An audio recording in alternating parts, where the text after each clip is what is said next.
A young girl is desperate because of the sudden disappearance of a huge sum of money. She is confused and trying to understand what happened.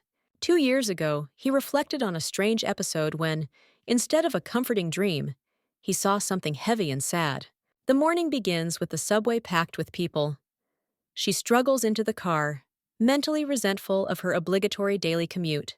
In the midst of the overwhelming crowd, she reflects that in such conditions it is impossible to even justify rudeness, feeling crammed like a biozi. Finally, as she steps out of the carriage, the woman sighs with relief. Her gaze betrays tiredness and thoughts of how much she wants to quit work. She accidentally finds a forgotten lottery ticket in his pocket. This awakens in her a slight hope for change and a new opportunity. The woman thinks that winning the lottery will be her ticket to freedom, an escape from routine and hard work. She remembers with disgust the boss who does not even pay overtime and the constant complaints of her colleague. Her thoughts also turn to the accountant, who constantly humiliates her with his questions, questioning her right to small pleasures. Having decided to test fate, the woman comes to the conclusion: if the lottery does not bring her success, she will have to relive the day again in this endless cycle of routine. The girl looks at the phone screen, where the app is displaying the matches. Her heart starts beating faster and faster. She can't believe what she sees. Surprise gives way to delight. There were many more coincidences than she expected. Perhaps this is the sign she was looking for. Gray appears in the crowd, and his gaze scans her. He appears calm, but inside him a spark of interest lights up, as if he senses an important moment. The app confirms it. The amount of winnings is incredible. The girl realizes that this is her chance, as if fate were opening doors for her. A determination lights up in her eyes. She understands that this is not just a coincidence, but an opportunity to change her life once and for all.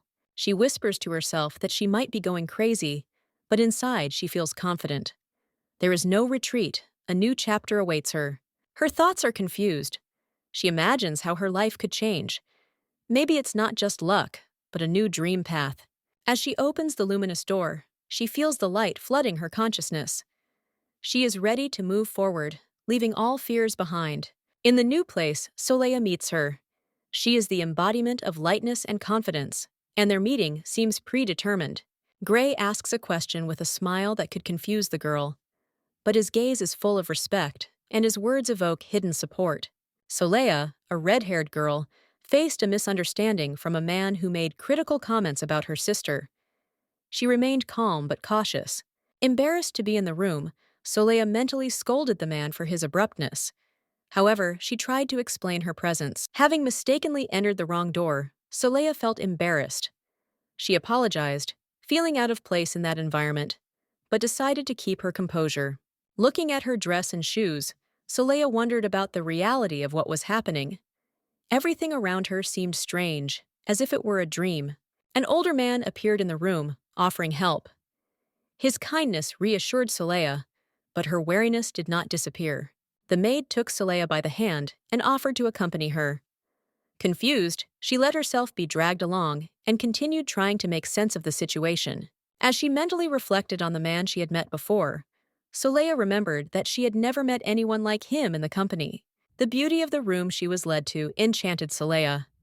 However, she continued to wonder where she was and what it all meant. Soleil was surprised to hear Korean spoken and wondered how that was possible.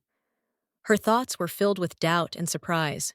The maid, introducing herself as Anne, helped Soleil feel more secure. They continued their conversation, trying to understand each other.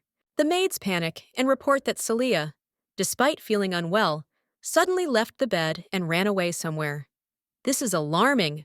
Soleil looks around in surprise, not understanding where she is. Her confusion increases as she tries to figure out who Soleil is.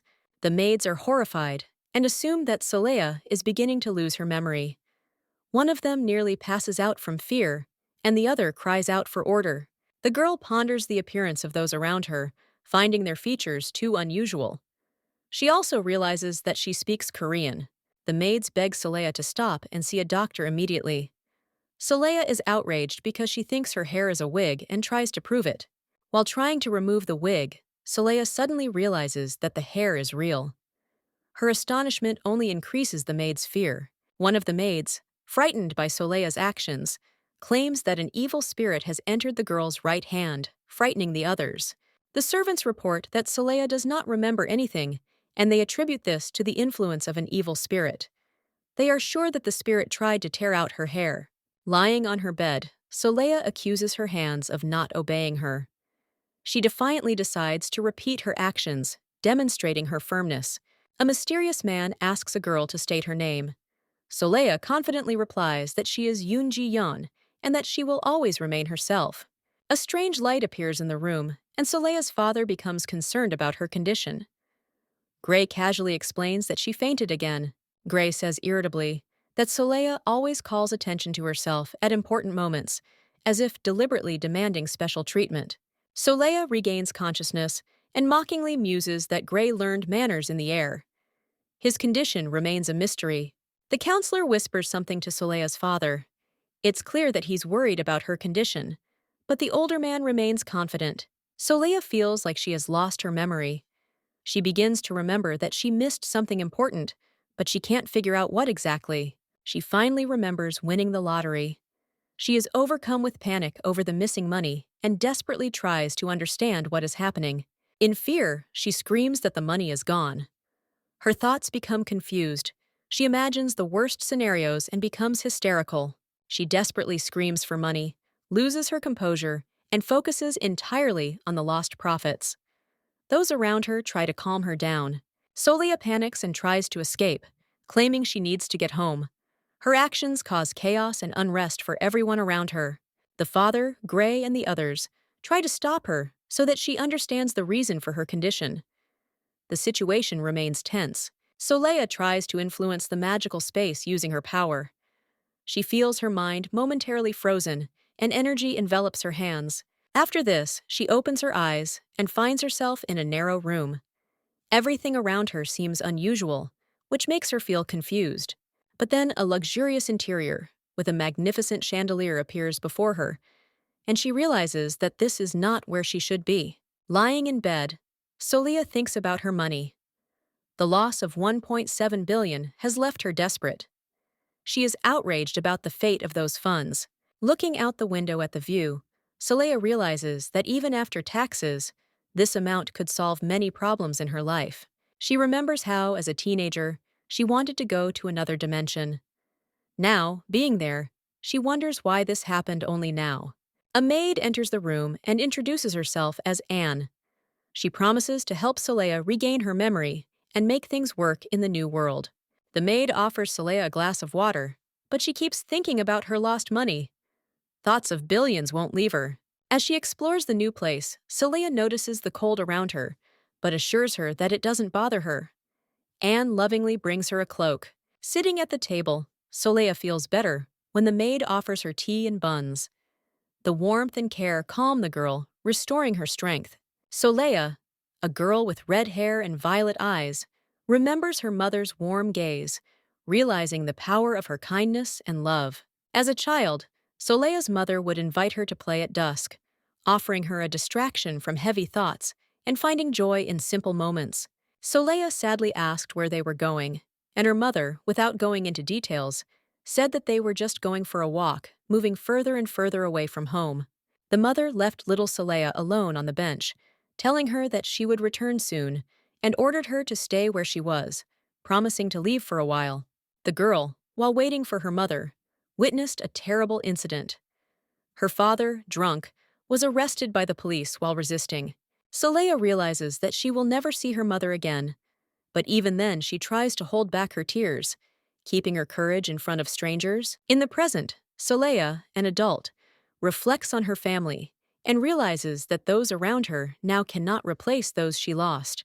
She looks at the tea, seeing her memories reflected in it, and realizes that true love and care are meant for another version of her.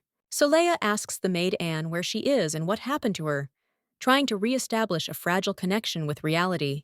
The maid explains that she is the youngest daughter of the ducal family, always weak and in need of help, and who never leaves the walls of her house. After her mother's death, Solea was left with her father and 3 older brothers. The first brother, the knight commander, is absent due to military duties. The second Herman brother, a pink-haired magician, gives off an enigmatic impression that makes one wonder what lies beneath his magic. The third brother, Gray, a self-titled master swordsman, is noted for his pride, but never joined the knightly order. Soleil, not used to communicating with her brothers, is confronted by their frankness. She accepts this situation with moderation, but feels tension. Despite the difficulties, the brothers cared for Soleil, which she noticed, but expressed with a restrained awareness, nodding her head shyly. Soleil senses the third brother's arrogant tone, which makes her question her role in the family, becoming irritated inside. However, the kind maid supports her, noticing the first changes in her behavior, encouraging her in the hope of returning her memories. Soleil begins to realize something important about her soul and her past. She feels a connection to the world, which seems to come alive within her. As he reflects, he considers the possibility of another life where his memories return like the plot of a hero story. The discovery in the hallway serves as a final push to her reflections, forcing her to think more deeply about the past and her present. Soleil buys a lottery ticket full of hope. A moment of anxiety gives way to a joyful surprise. She wins a huge sum. The girl is overcome with euphoria. She screams with happiness, dreaming of how her life will change thanks to the 1.7 billion one she won. The dreams are interrupted by a strange event. The money comes to life in the form of a winged object, greets her and seems to disappear, leaving Soleil lost. Waking up in an unfamiliar place, he realizes that he is in another world. Instead of the joy of winning, he feels helplessness and melancholy. Lying in bed, Soleil is depressed. Her appetite has disappeared, and her thoughts are filled with homesickness and unfulfilled dreams of wealth. A glance out the window reveals a view of a fantasy world. Soleil suffers a feeling of injustice and begs the forces that brought her here to bring her back. Her maid, Anna, tries to care for her mistress by reminding her that she needs to eat. Soleil remains weak, avoiding food and comfort. She gets up, but her body is exhausted. Soleil feels exhausted, and her low blood pressure makes her aware of her unhealthy condition. Noticing the absence of the family meal, he remembers his past life and involuntarily experiences a feeling of bitterness and longing for simple joys. Soleil realizes that her journey began with a victory, but instead of happiness, she faces a test in a fantasy world where the future remains uncertain. The maid eagerly helps Soleil, warning her against overexertion, but the girl internally admits that she is still not used to her new body. The stranger in the shadows realizes that Soleil has enough strength to go for a walk. His sarcastic tone sounds both annoying and mysterious. Soleil recognizes the voice and reacts with irritation. Her thoughts are filled with indignation.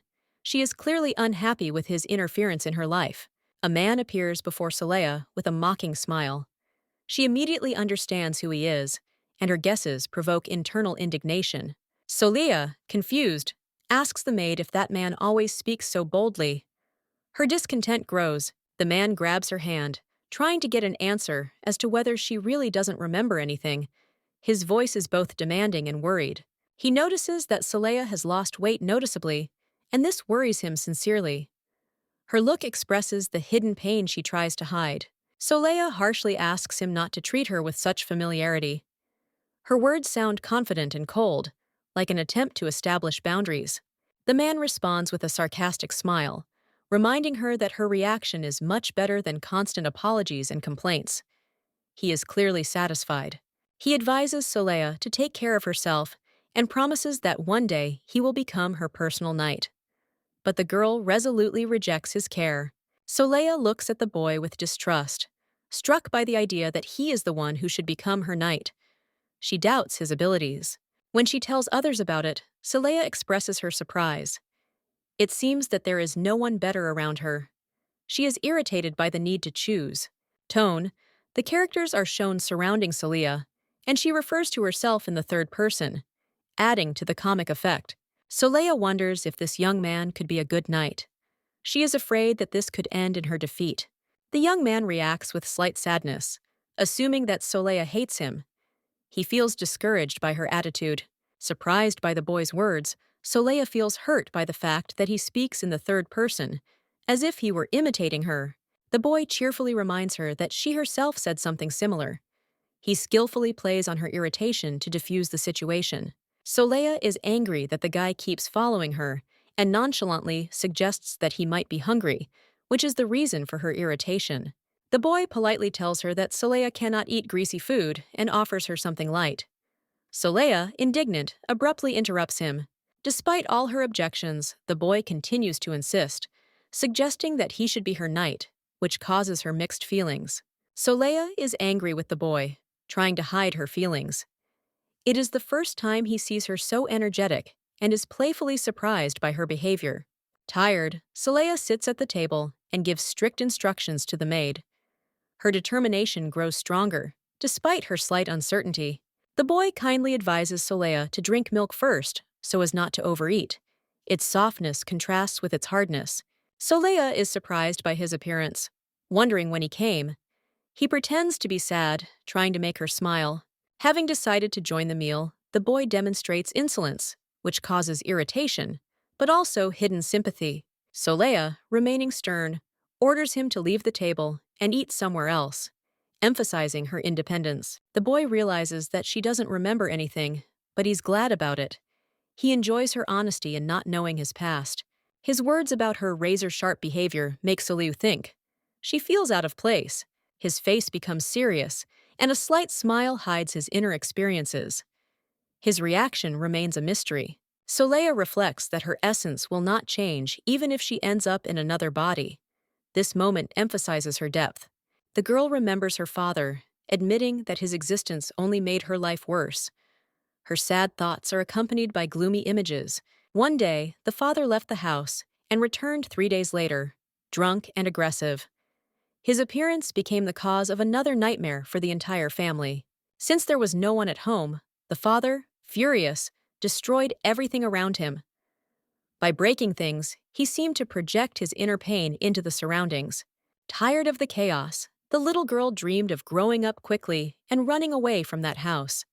Her desire to escape grew stronger. The moment came that changed his life forever. The pain and fear reached a critical point, and he decided to take desperate action. She pushed her drunken father to the point of unconsciousness. It became an act of revenge for all the years of fear and humiliation. When she fell, the girl panicked and could not check whether she had survived. In horror, she ran without even looking back. She ran through the forest without stopping. There was only one thought running through her head: what to do if he caught up with her? Exhausted and wounded, she did not know what had happened to her father, whether he was alive or dead. For her, this remained an unsolved mystery. Since then, she never returned to that house. Only the memories of those events remained with her, like an eternal shadow of the past. A few months after the move, strangers found the girl near the restaurant where she lived. They told her about her father's debts. The debts were registered in his name. The man at the door told him that changing the name would not help and that he now had to pay them. Realizing that his father was still alive, he became lost in his thoughts, and the cracks in the walls seemed to reflect his inner state. She looked at the strangers in her room with cold determination. The words of one of them sounded like a challenge, but they did not break her. An inner voice called out to her, awakening her from her thoughts.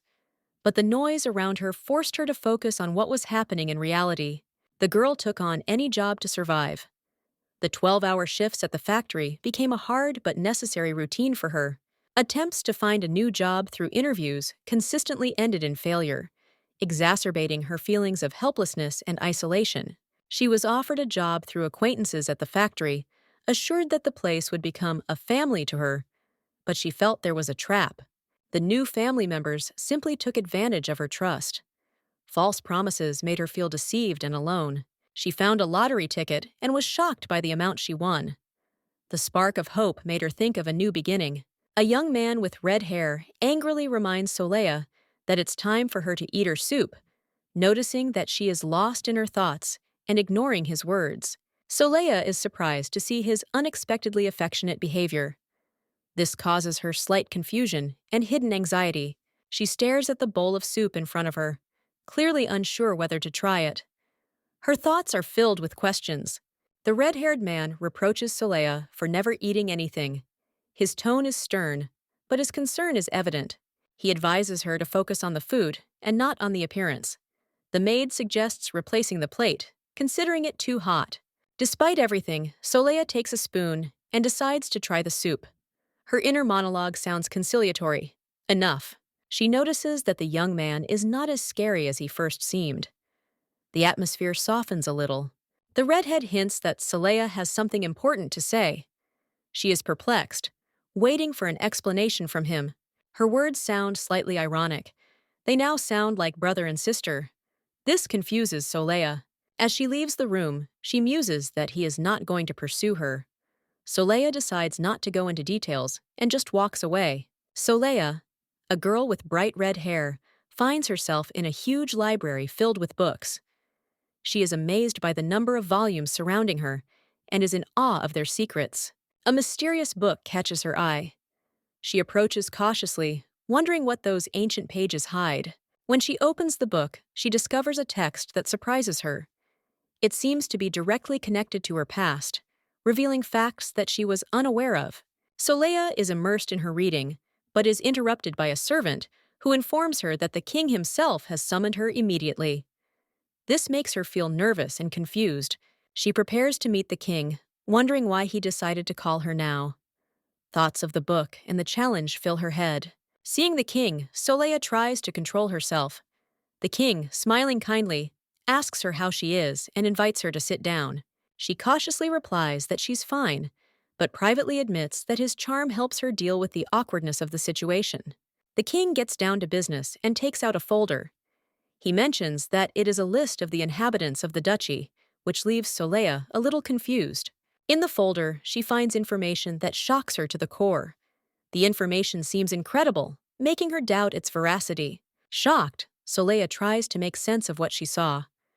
Reality collapses, and she realizes that her past and present are connected by a secret she never suspected. Soleil looks tense as she holds the envelope in her hands. Her eyes widen in shock, and her thoughts race. There is something about the contents that worries her deeply. The desperate girl decides to leave. Her abrupt actions make Gray react with mockery. He doesn't seem to take her words seriously, which angers her even more. Soleil studies the document and cannot believe what she sees. Among the text, she notices unexpected words that provoke a mixture of anger and bewilderment in her. Returning to the letter, she cannot cope with the emotions overwhelming her. Her face expresses confusion, and her thoughts wander in search of explanations. Solei's father says he doesn't know anything about the man she's looking for. His words only increase her doubts and make her remember small details from the past. Soleil recalls moments related to the money she once lost. She realizes the connection between what she holds in her hands and her memories. Her suspicions are confirmed. The document mentions a large sum of money related to her past. She understands that everything is much more complicated than it seemed. Soleil's father tries to support her, suggesting that love can heal even the wounds of the past. He is sure that everything can be fixed. He sarcastically points out that even the proposed list contains absurd options. His criticism sounds harsh, but his words are full of hidden pain. The father remembers his youth and reflects on how he could have lived differently.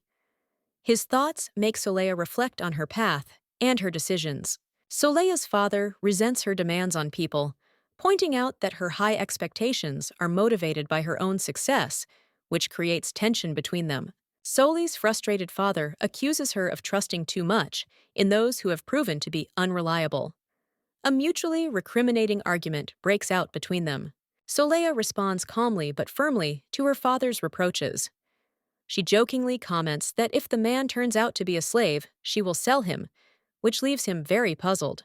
Her words about betrayal paralyze her father in confusion. Soleil states that she would have ended the relationship anyway, showing her firmness. The father begins to doubt when he sees Soleil laughing. He is tormented by thoughts about whether his conjectures were true, but Soleil categorically denies it. Reflecting on her persistence in searching for Dawn, her father suggests that it is due to her deep feelings. He is surprised by the strength of her affection. The father remembers his youth and realizes that there was a time when he could not imagine life without his beloved. He tries to understand her feelings, but does not agree with her actions. Inner emotions overwhelm her. Despite her understanding, She cannot accept the fact that the person she is attached to turned out to be unworthy. Solea's father decides to talk to her more calmly. He asks who hurt her, trying to understand their motives. Solea confidently says that there is no such person in her life. She adds that she does not even remember her previous feelings, emphasizing that she is not worried about him. Solea talks to her father. He tries to comfort her, assuring her that her health will recover, and asking her not to say words that hurt him. The girl reflects on his words, feeling troubled by them. The father reminds her how hard it is to hear his daughter doubt his worth. Solea realizes that her father loved her mother, Solea, very much, and this fact moves her deeply. The atmosphere becomes more intimate and warm. The father, full of emotion, says that he will always love her. His gaze is full of tenderness and sincerity, which awakens deep emotions in her. Feeling weak, Solea apologizes and asks for permission to leave. Her father lets her go with understanding, but there is concern in his eyes. She leaves thinking about her father's words. The man notices that her words imply something he didn't expect and asks her not to surprise him in the future. Solea turns around with a slight smile and reflects that her father may have misunderstood her. There is a gleam and a twinkle in his eyes. The father is bewildered and stunned. The confusion is reflected on his face, which adds a bit of comedy to the moment, breaking the tension. Solea, sure of her thoughts, leaves with a slight smile, leaving him bewildered. She feels that her journey has only just begun.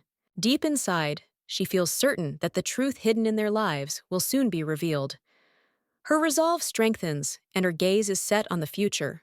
Solea realizes that her past no longer matters, and that the father she thought was hers is not her real father at all. Thoughts disturb her mind. Lying in bed with a fever, Solea barely notices what is happening. Her condition causes concern among those around her. Her face shows weakness and fatigue. After asking the maid if she is alive, Solea learns that the girl was going to call a doctor. This makes her think about what happened. Suddenly, Solea gets out of bed and loudly declares that she is leaving. Her impulse seems unexpected and inconsiderate. Reflecting on her past, she remembers the real Solea and wonders, what really happened to her? This makes her feel sorry. A magical book with a mysterious pattern appears in Solea's hands. This opens the doors to an unknown world. As she explores the deserted corridor, she feels alone. The sound of the door closing adds to the feeling of isolation. Solea finds a strange book with notes she didn't make. She is confused when she realizes the text predicts the future. As she turns the pages, she sees that they are blank, further increasing her anxiety. A pen falls to the floor, symbolizing something important. Finding an unusual pen, Solea feels its magical energy. This becomes the beginning of her new path towards truth and the unknown. Solea, dressed in an exquisite dress, holds a pen in her hands. She is overcome with anxiety, her gaze fearful and focused, as if something important were about to change. The girl looks at the feather and realizes that she can influence the future. Her thoughts are filled with fear and surprise at the possible consequences. Solea reflects on the incredible possibilities of the pen and questions his own sanity. The thought of returning to his former life crosses his mind. When he touches the pen, strange phenomena occur. The paper becomes unreachable, causing panic and fear of the unknown. Desperate, the girl tries to touch the paper, but her efforts are in vain. Fear grows, and the tension in the room increases. Suddenly, Solea falls to the ground. The force holding her back seems to weaken. She is exhausted. Little pieces are flying everywhere. The girl looks at herself in shock, feeling intense pain throughout her body. Her thoughts are confused. She doesn't understand what is happening to her. Solea raises her head and decides to fight despite the pain. Her determination awakens, and she is determined to regain control. The castle servants are worried about her disappearance. They discuss the possibility that she has fainted and rush to check the nearest places. Solea appears in the hallway, looking around in surprise. She hears a noise and tries to understand why everyone is looking for her. Solea sees her brother's dark expression before her and feels afraid, remembering his stern gaze. Anxiety awakens in her soul again. The girl mentally asks to go home, wondering how everything could have turned out this way. She dreams of correcting the mistakes of the past and starting a new life. When Soleya wakes up, she notices her brother leaning over her. His voice is full of concern, but she still can't fully comprehend what's happening. Her brother tells Soleya that her leg is broken. The girl's confused reaction shows that she is in shock at what she heard. A fight breaks out between them. Soleya accuses her brother of hitting her, but he responds sarcastically, calling her a weakling. The conflict is escalating. The girl is shocked to find her leg immobilized. Her brother explains that her injury is a result of her own carelessness and weakness. Soleya is shocked to learn that she will have to recuperate for 2 months. She considers this an unacceptable waste of time, remembering her obligations. Soleya continues to argue with her brother, unhappy with his indifference. He holds his notes in his hands, ignoring her indignation. The girl notices that he is reading her notes, written in a moment of desperation. She wonders why he is silent, but confusion can be seen in her brother's eyes. The silence drags on. Soleya begins to suspect that her words have touched him. She decides that silence can say more than any explanation. The brother studies the red book with interest, his confused look indicating that its contents surprise him. Soleya looks at her brother with suspicion, not understanding exactly what he found in the book, her gaze full of incomprehension and slight indignation. Soleya's thoughts are filled with confusion. She tries to understand why her brother is so fascinated with the book, because she didn't even know such books existed. The brother tries to justify himself by pointing out that Soleya is always at home and might also find those books interesting, although he is embarrassed by her reaction. Soleya is shocked, her voice shaking with outrage as she demands an explanation of what strange book ended up in her brother's hands. A flash of understanding occurs in his brother's mind. He remembers that this is a book with romantic scenes, which increases his confusion and slight panic. Soleya looks at the book in confusion, wondering how they got it, her gaze becoming more determined. A little nervous, the brother tries to convince Soleya that he was unaware of the contents of the book, but her insistence makes him even more nervous. Emotions are running high. The brother insists that he has already apologized for his actions, but feels it is unfair to force him to read the book out loud. The tension eases, and indignant Soleya demands proof that what is written in the book is actually true, which again leaves her brother baffled. Soleya screams at her brother angrily, demanding that he fulfill her request. Her burning gaze and emotion highlight the tension of the moment. The brother, feeling humiliated and confused, wonders why he is being so unfairly reproached. His depression conveys a slightly comic tone. He reluctantly agrees to her demand, takes the book, but asks her not to spread the message that he is reading something like that. Soleya sternly warns her brother not to tell anyone about this. She is willing to continue, but maintains a stern appearance. The brother begins to read the text from the book. Soleya, sitting opposite, seems relaxed, but the moment is imbued with notes of irony and slight embarrassment. While reading, the brother comes across explicit descriptions in the book, which causes him anxiety. Soleya, on the other hand, seems indifferent to his confusion. The brother's confusion reaches its peak, and he refuses to continue reading, accusing his sister of abusing her position. Angry, he reproaches her for using him only when it suits her. An emotional argument breaks out between them. Soleya wonders why her book, which is supposed to be a practical tool, reads more like a novel. This increases her irritation. She admits that her brother is strange, although she finds it amusing. But there is clearly tension between them because of this situation. There is a knock on the door of the elegant room. Gray politely invites him in, and Soleya sarcastically comments that he is acting like the boss. The butler opens the door, announcing that Soleya's friends have arrived. There is excitement in the air, and a premonition of an unexpected visit. Soleya is surprised by Gray's reaction, who asks her if she has any friends. She confidently explains that they visit her often.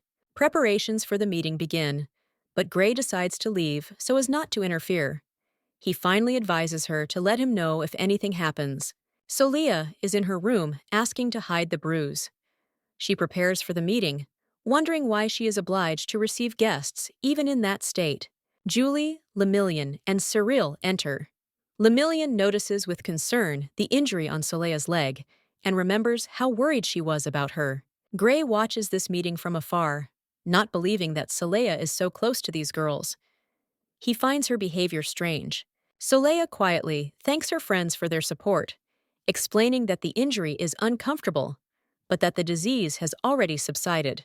Julie, Lemillienne, and Cyril are discussing something in whispers.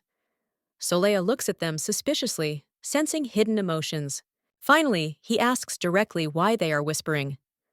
Lemillion quickly replies that it is nothing serious, but the tension remains. Lemillion notes with interest that Soleil's way of speaking has changed since she lost her memory.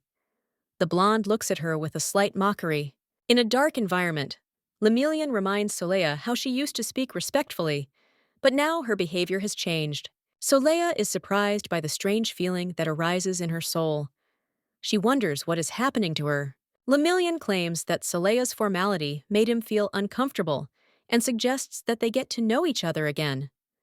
Cyril agrees with this observation. Cyril talks about her heritage. She has large farmlands. She invites Soleil to visit her anytime. Julie reveals that she is involved in the slave trade. She invites Soleil to contact her if she needs a new servant. Lemillion talks about the family textile business, highlighting its importance and the power of its influence in the region. Lemillion takes Soleil's hand, reminding her that she has lost her memory. This moment is imbued with a slight sadness and regret. Soleil glares at Lemillion, accusing her of being arrogant and trying to take a higher position in their interactions. Smiling, Lemillion notices that Soleil seems uncomfortable and suggests that she return to her previous formal attitude. Lemillion comforts Soleil, reminding her that she is not alone because she has friends. With her smile and warm support, she seems to brighten up the evening. Soleil senses that something strange is happening. She is surprised how she managed to make such influential friends, as she rarely leaves the mansion. Reflecting on the strangeness of her surroundings, Soleil is plunged into painful thoughts.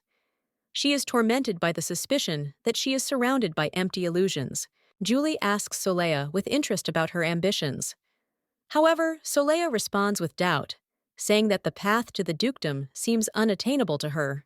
Lemillion reports with mild surprise that Soleil is the sole heir to her house. Soleil freezes, shocked by what she hears. Gray's troubled past is revealed to the audience. He was once a vagabond, but the Duchess saw something more in him and made him her knight. The disdain for friends is evident. They consider Gray unworthy and even discuss selling him, not appreciating his loyalty. Lemillion reminds Soleil of her abilities. She is confident that by joining forces, their families will be able to manage the land and make a profit. The atmosphere is becoming increasingly tense. Soleil feels confused by the decisions imposed on her and feels the pressure from those around her. Finally, she decides that she can't listen to these arguments anymore.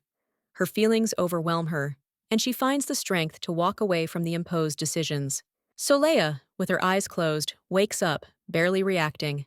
Her face seems calm, but the tension can be felt in her gaze. The atmosphere is mysterious. She perks up, and her soft tone suddenly turns defiant. Soleil teases Julie, as if provoking her, playfully reminding her of something. Julie and her companions are clearly shocked by Soleil's words.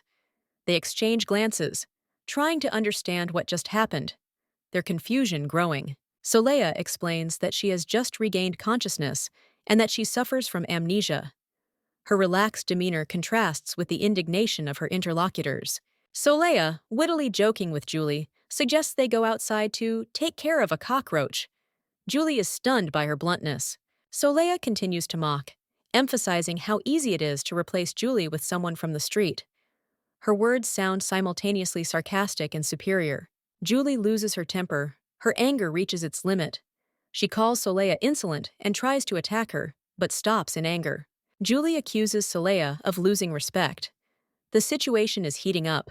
The girls in shiny dresses are tense and ready for conflict.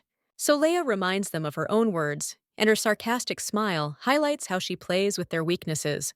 She confidently claims her right to the title of Duchess. The interlocutors are shocked to realize that their arguments have been defeated. Soleil speaks sarcastically about how everyone clings to her like honey, her eyes flashing with hidden anger, heightening the tension of the moment. Soleil furiously screams Gray's name, showing her determination to get to the bottom of what's going on, her anger palpable even from a distance. A rumble is heard in the room as Lemillion, holding a cold gaze, stands witness to the conflict between Soleil and those around him. Gray appears, and his aura intensifies the atmosphere. Soleil, seeing him, softens a little, and the room is filled with an unexpected light and tenderness. Gray becomes concerned when he notices the redness on Soleil's cheek. His intense gaze suggests that he is determined to protect her from everyone. Suddenly, Gray enters the room and sees Lemillion, Soleil, and the others. His stern voice turns into a question about who offended her, surprising those present. Suddenly, Soleil greets Gray playfully, trying to hide her pain. Her laugh sounds like a challenge, but her eyes are still filled with resentment. Gray examines Soleil carefully, noticing the swelling on her cheek. He repeats his question, seeking to uncover the truth and punish the guilty. Soleil holds back tears as she explains that she felt hurt by her past. The women, without hesitation, hit her, which hurt her even more. Gray, hearing this, becomes sad. His back expresses determination and hidden rage. His figure seems to promise retribution. Gray, seeing Soleil lose consciousness, quickly lifts her up, causing a commotion among the ladies present. Gray, without paying attention to those around him, takes Soleil away. He instructs the butler to escort the guests and decides to personally report what happened. Lemillion, Cyril, and the other guests panic and try to explain that there was a mistake, but Gray ignores their excuses and leaves the room with Julie. In a cozy atmosphere, Soleil jokingly comments on Gray's skill in handling the situation, while he himself, embarrassed, tries to hide his emotions. The smile on Gray's face betrays his inner turmoil. He mentally realizes the absurdity of the situation, but remains calm in front of Soleil. Soleil reflects on the people she has met. For her, they are all divided between those who try to please and those who only pretend, hiding the ridiculousness. Gray feels like a man walking on fragile ice placed by someone else. His thoughts are filled with a constant feeling of instability. He remembers meeting his sister, who had lost her memory. This surprise adds new experiences and makes him think about the past. Soleil feels weak and unwanted in her family. She believes that her appearance only brought suffering to her loved ones and deprived them of happiness. Images from the past take her back to times when her family was happy. Now she feels as if she is the cause of their problems and mockery. The two girls comment that Soleil is the only legitimate daughter of the family and call the others beggars. They doubt the future heir. Soleil reflects on what it feels like to be unwanted. She feels like an outsider, as if her existence is only justified by the suffering of others. Gray looks into the room and calls out to Soleil. Her worried look underscores the tension of the moment, adding an underlying warmth to their connection. Soleil, who ran out into the street, is weak and staggering. Gray is shocked to see her faint again when they meet. When Soleil wakes up, she apologizes, her voice full of shame. Gray hopes to anger her to see her emotions, but all he sees is depression. Gray asks why Soleil wears warm clothes when it's not cold. She remains silent, avoiding answers, adding mystery to her behavior. Gray wants to tear down the wall surrounding his heart, but his plan backfires comically. Soleil literally tries to smash the wall with a hammer. Gray is surprised by Soleil's determination. He realizes that he only wanted to shake her up a bit, but he awakened unexpected powers in her. Soleil, exhausted by her actions, loses consciousness. Gray picks her up, worried and admiring her tenacity. Soleil notices the strange expression on Gray's face, understanding his feelings. She realizes that she can't accept him based on his background. Gray screams at Soleil in rage, his face contorted in a mix of anger and worry. He is in shock and can't believe what happened, condemning the situation. Soleil falls, and Gray, reacting quickly, catches her in his arms. The surprise on their faces turns into tension, but he holds her tightly. Gray reprimands Soleil for her inaction during the fall. He also explains that her injuries are far more significant than the consequences of the fall. Gray, despite his confidence, believes that he should not have been bullied. He is lost in his thoughts, and his gaze becomes sad. He muses that a single incident would be enough to achieve justice. But in this world, laws are not always on the side of truth. Gray decides that the blows he received were not in vain. A plan is brewing in his head that could turn the situation in his favor. Soleil shares her difficult story, loneliness after her mother's departure, and her father's separation. She perceives her wounds as something insignificant. Gray believes compensation alone is not enough. He is determined to take care of those who hurt her, starting with the specific culprit. Finally, Gray warns her not to sacrifice herself for the sake of money.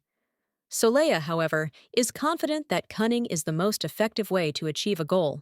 Soleil said with a smile that if she were healthy, she would not have left everything as it was. She confidently declared that in that situation, she would crush her attackers, using methods that seemed more like a pictorial representation of punishment than an actual plan. Gray, stunned by Solei's words, froze. Her confidence and boldness took him aback. At that moment, he realized that her judgments about people and their actions sounded irritating, despite her kind tone, as if she didn't take what was happening seriously. An unexpected noise interrupted their conversation. Something crashed loudly in the room, causing both of them to become alert. They cautiously looked toward the door, preparing for the worst. Their conversation instantly transformed into an atmosphere of alarm and danger. Soleil's father burst into the room, shocked by what he saw. His shrill scream filled the space, demanding an explanation. He was followed by a servant who reported that the girls had been rude to Soleil for a long time. This news came as a great shock and stirred emotions in everyone present. Gray stared at Soleil, as if he wanted to read something on her face. Her calm reply that she had no recollection of such insults only strengthened his suspicions. He began to doubt the veracity of her words, sensing a hidden subtext in her actions. Solei's father reproached him for his silence. He was pained to realize that she had not turned to him for help. He reproached himself for not having noticed her suffering. His concern was genuine, and his care earned the respect of those who witnessed the scene. Soleil tried to calm her father down by telling him that what had happened did not merit such strong emotions. She added that everything ended well and that she managed to move forward on her own. Her carefree smile hid the true emotions that she tried to repress. The father, on the other hand, was outraged. He said that the insult to his daughter and his family could not go unpunished. His look expressed his determination to restore justice. Soleil's words could not shake his determination to punish the guilty party and protect his honor. Emotions were running high as Solei's father resorted to angry reproaches. His strong reaction to what had happened only emphasized how much he loved his daughter and was willing to do everything possible for her well-being. It was a moment when his love and anger merged into an inseparable whole. The man, Soleil's father, asks the question with desperation in his voice, condemning the act that seems unforgivable to him. He is outraged that someone could manipulate her at such a cost, for their own ends. His gaze is full of anxiety and rage. He reproaches her for what she said. Soleil looks broken. Her eyes are filled with horror. She sits with her head down. Her appearance conveys fear and utter despair. The room feels oppressive, as if it reflects her inner state. It was as if she had lost touch with reality. The father, realizing something important, gently calls her name. There is no anger in his voice anymore, only excitement and concern. He is trying to understand what happened to his daughter. His outstretched hand shows his desire to support her. Soleil begins to apologize to her father. Her voice shakes as she asks for forgiveness, admitting her mistake. The girl wails, her words sounding halting, as if she is afraid to even look him in the eyes. The father is shocked and worried about her condition. The girl continues to apologize, repeating her words. She almost whispers, convincing her father of her guilt. The father, full of anxiety, tries to get her attention. He gently asks her to look at him to make sure he is okay. Soleil painfully claims that she considers herself guilty of everything. She grabs her father's hand, trying to stay in reality. The father, shocked, calls out to her, trying to bring her back to him. He can't understand why she is so upset. The father remains in the shadows, his gaze filled with sadness. He calls her by name, trying to reach her heart. His appearance conveys a deep sense of helplessness, mixed with love and care for his daughter. Soleil, sitting on the bed, continues to apologize.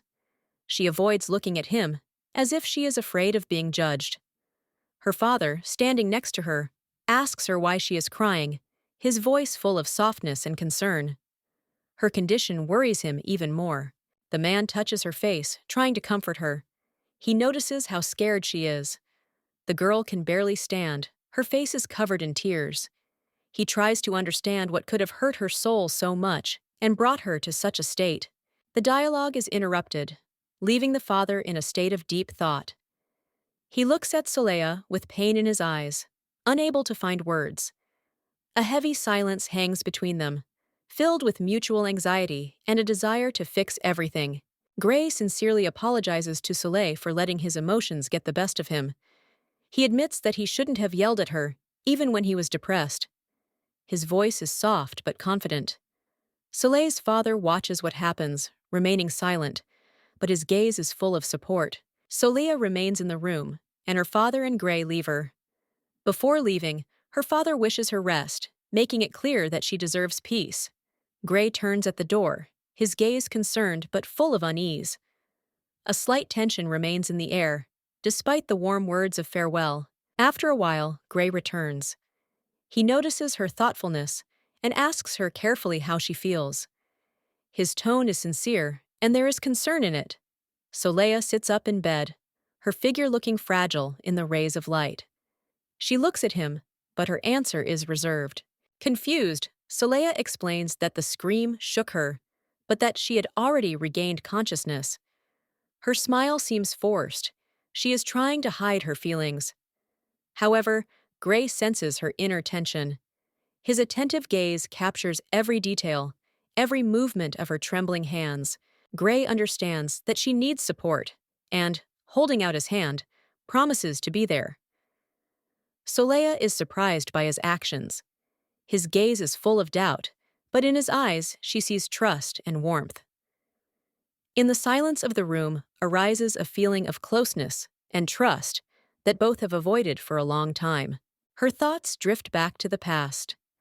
She remembers how her mother taught her that family is not just about blood, but also about memories, caring, and time spent together. These images warm her heart and help her cope with her current experiences. Something more than gratitude appears in her soul. Soleil realizes that Gray is sincere. He makes her feel that there is no need to hide behind a mask. He accepts her as she is and makes her understand that it is okay to be vulnerable. These words penetrate into the very heart, destroying her fears and doubts. She takes his hand carefully. Her touch becomes a symbol of trust and support. This is not just a gesture, but a promise to be there despite all the difficulties. Gray makes her feel that she is not alone in her experiences, that he is ready to walk this path together. A soft light enters through the window. Soleil and Gray are together, their hands holding each other tightly. It is a moment of understanding. Everything they have been through has brought them closer. A feeling arises in their hearts that they are more than just acquaintances. They are a family, united not only by words, but also by actions. Outside, flowers bloom in the sunshine, a symbol of new hope. Soleil and Gray look at each other with the warmth that only family can give. The world around them becomes warmer, and they understand that they still have many difficulties ahead of them, but together, they will be able to face them. Gray flirts with Soleil with an innocent smile, causing the girl to explode with indignation. She reproaches him for his unacceptable behavior, because they are like brother and sister. Gray is surprised by this reaction, but his harsh words only add fuel to the fire. The atmosphere between them is heating up. Soleil, with anger in her eyes, demands to know why Gray grabbed her hand, implying his interest in forbidden emotions. The boy defends himself by claiming that he did it on her orders, but the girl does not calm down, adding emotion to their squabble. The girl accuses Gray of being shameless, pointing out that it is not appropriate for a grown man to hold her hand. Her condemning gaze strikes him to the core of his soul, and despite his attempts to justify himself, he remains confused and bewildered. Gray, stunned by the harshness of her words, protests loudly, expressing bewilderment at her sudden aggression. The emotional exchange continues, but Soleil is unwilling to back down and maintains her fighting spirit. Soleil screams in surprise, not believing Gray's words. Her shock is mixed with anger, which only seems to further fuel the tense conversation. Both sides refuse to budge, which only adds to the drama. Suddenly, laughter breaks out in the tense room. Solia, sitting on the bed, stares at Gray, who seems amused by her violent reaction. The atmosphere, though tense, is imbued with hidden humor. The servants outside the door watch the meeting unfold and notice that, despite their quarrels, Gray and Soleil still get along well. Their relationship, full of contradictions, evokes a slight smile and warmth in the observers. In the silence of the night, Soleil reflects on what happened. Lying in bed, she realizes how absurd the situation is. Her thoughts are full of contradictions, and she tries to understand why their interaction affected her so much. Soleil feels vulnerable after the argument. She realizes that she shouldn't react like that to Gray, because he is not her real relative. Her thoughts wander as she tries to understand the nature of her emotions. Feeling confused, she decides that she must soon leave this place and return home. But doubts grow within her. Her gaze is directed into space. Her thoughts are filled with reflections on the meaning of their relationship. The emotional background remains tense, but sincere. In the silence of the night, in the hands of the heroine Soleil, a mysterious envelope shines with light. She, realizing its essence, mentally tells herself that it is Yoonjian, not Soleil, filling the moment with meaning and mystery. A knock at the door distracts the heroine, awakening a feeling of anxious anticipation in the room. A small figure of an unexpected guest appears at the door, causing Soleil to wonder what is going on. The guest makes a strange impression, his presence filling the air with magic. A man nearby notices a mysterious light and begins to suspect a connection to the stranger's magic. The hero observes the actions of a guest whose behavior seems too free to him. Soleil, on the other hand, perceives a comical and childish spontaneity in his gestures, which makes her smile. The guest begins to have fun with childish laughter. His sincerity and joy unexpectedly delight Soleil. She looks at him with warmth, experiencing a rare feeling of lightness. His behavior becomes playful and brings a smile to her face, which eases the tension in the room. The heroine begins to think that this strange stranger is somehow destroying the usual rules of her world. Lost in her thoughts, Soleil remembers a feeling of warmth and magic she hadn't felt in a long time. Her thoughts take her to a past world where she felt something similar. Light flows from his hands, and in that light appear images from the past. A magical fish that reminds him of the joys and warmth of his childhood. He remembers winters when everything was simpler, but the heat slowly turns into warmth. The room fills with fire, and Soleil panics. She feels like she is in the center of a raging fire, not understanding what is happening. Soleil, standing in the middle of the fire, realizes that her senses are heightening. Her thought is, "I'm being baked." It sounds alarming, but with a hint of irony. The heroine is ready to face the unknown with courage. Soleil finds herself surrounded by fire, which frightens and paralyzes her. She wonders what is happening and realizes that she cannot move.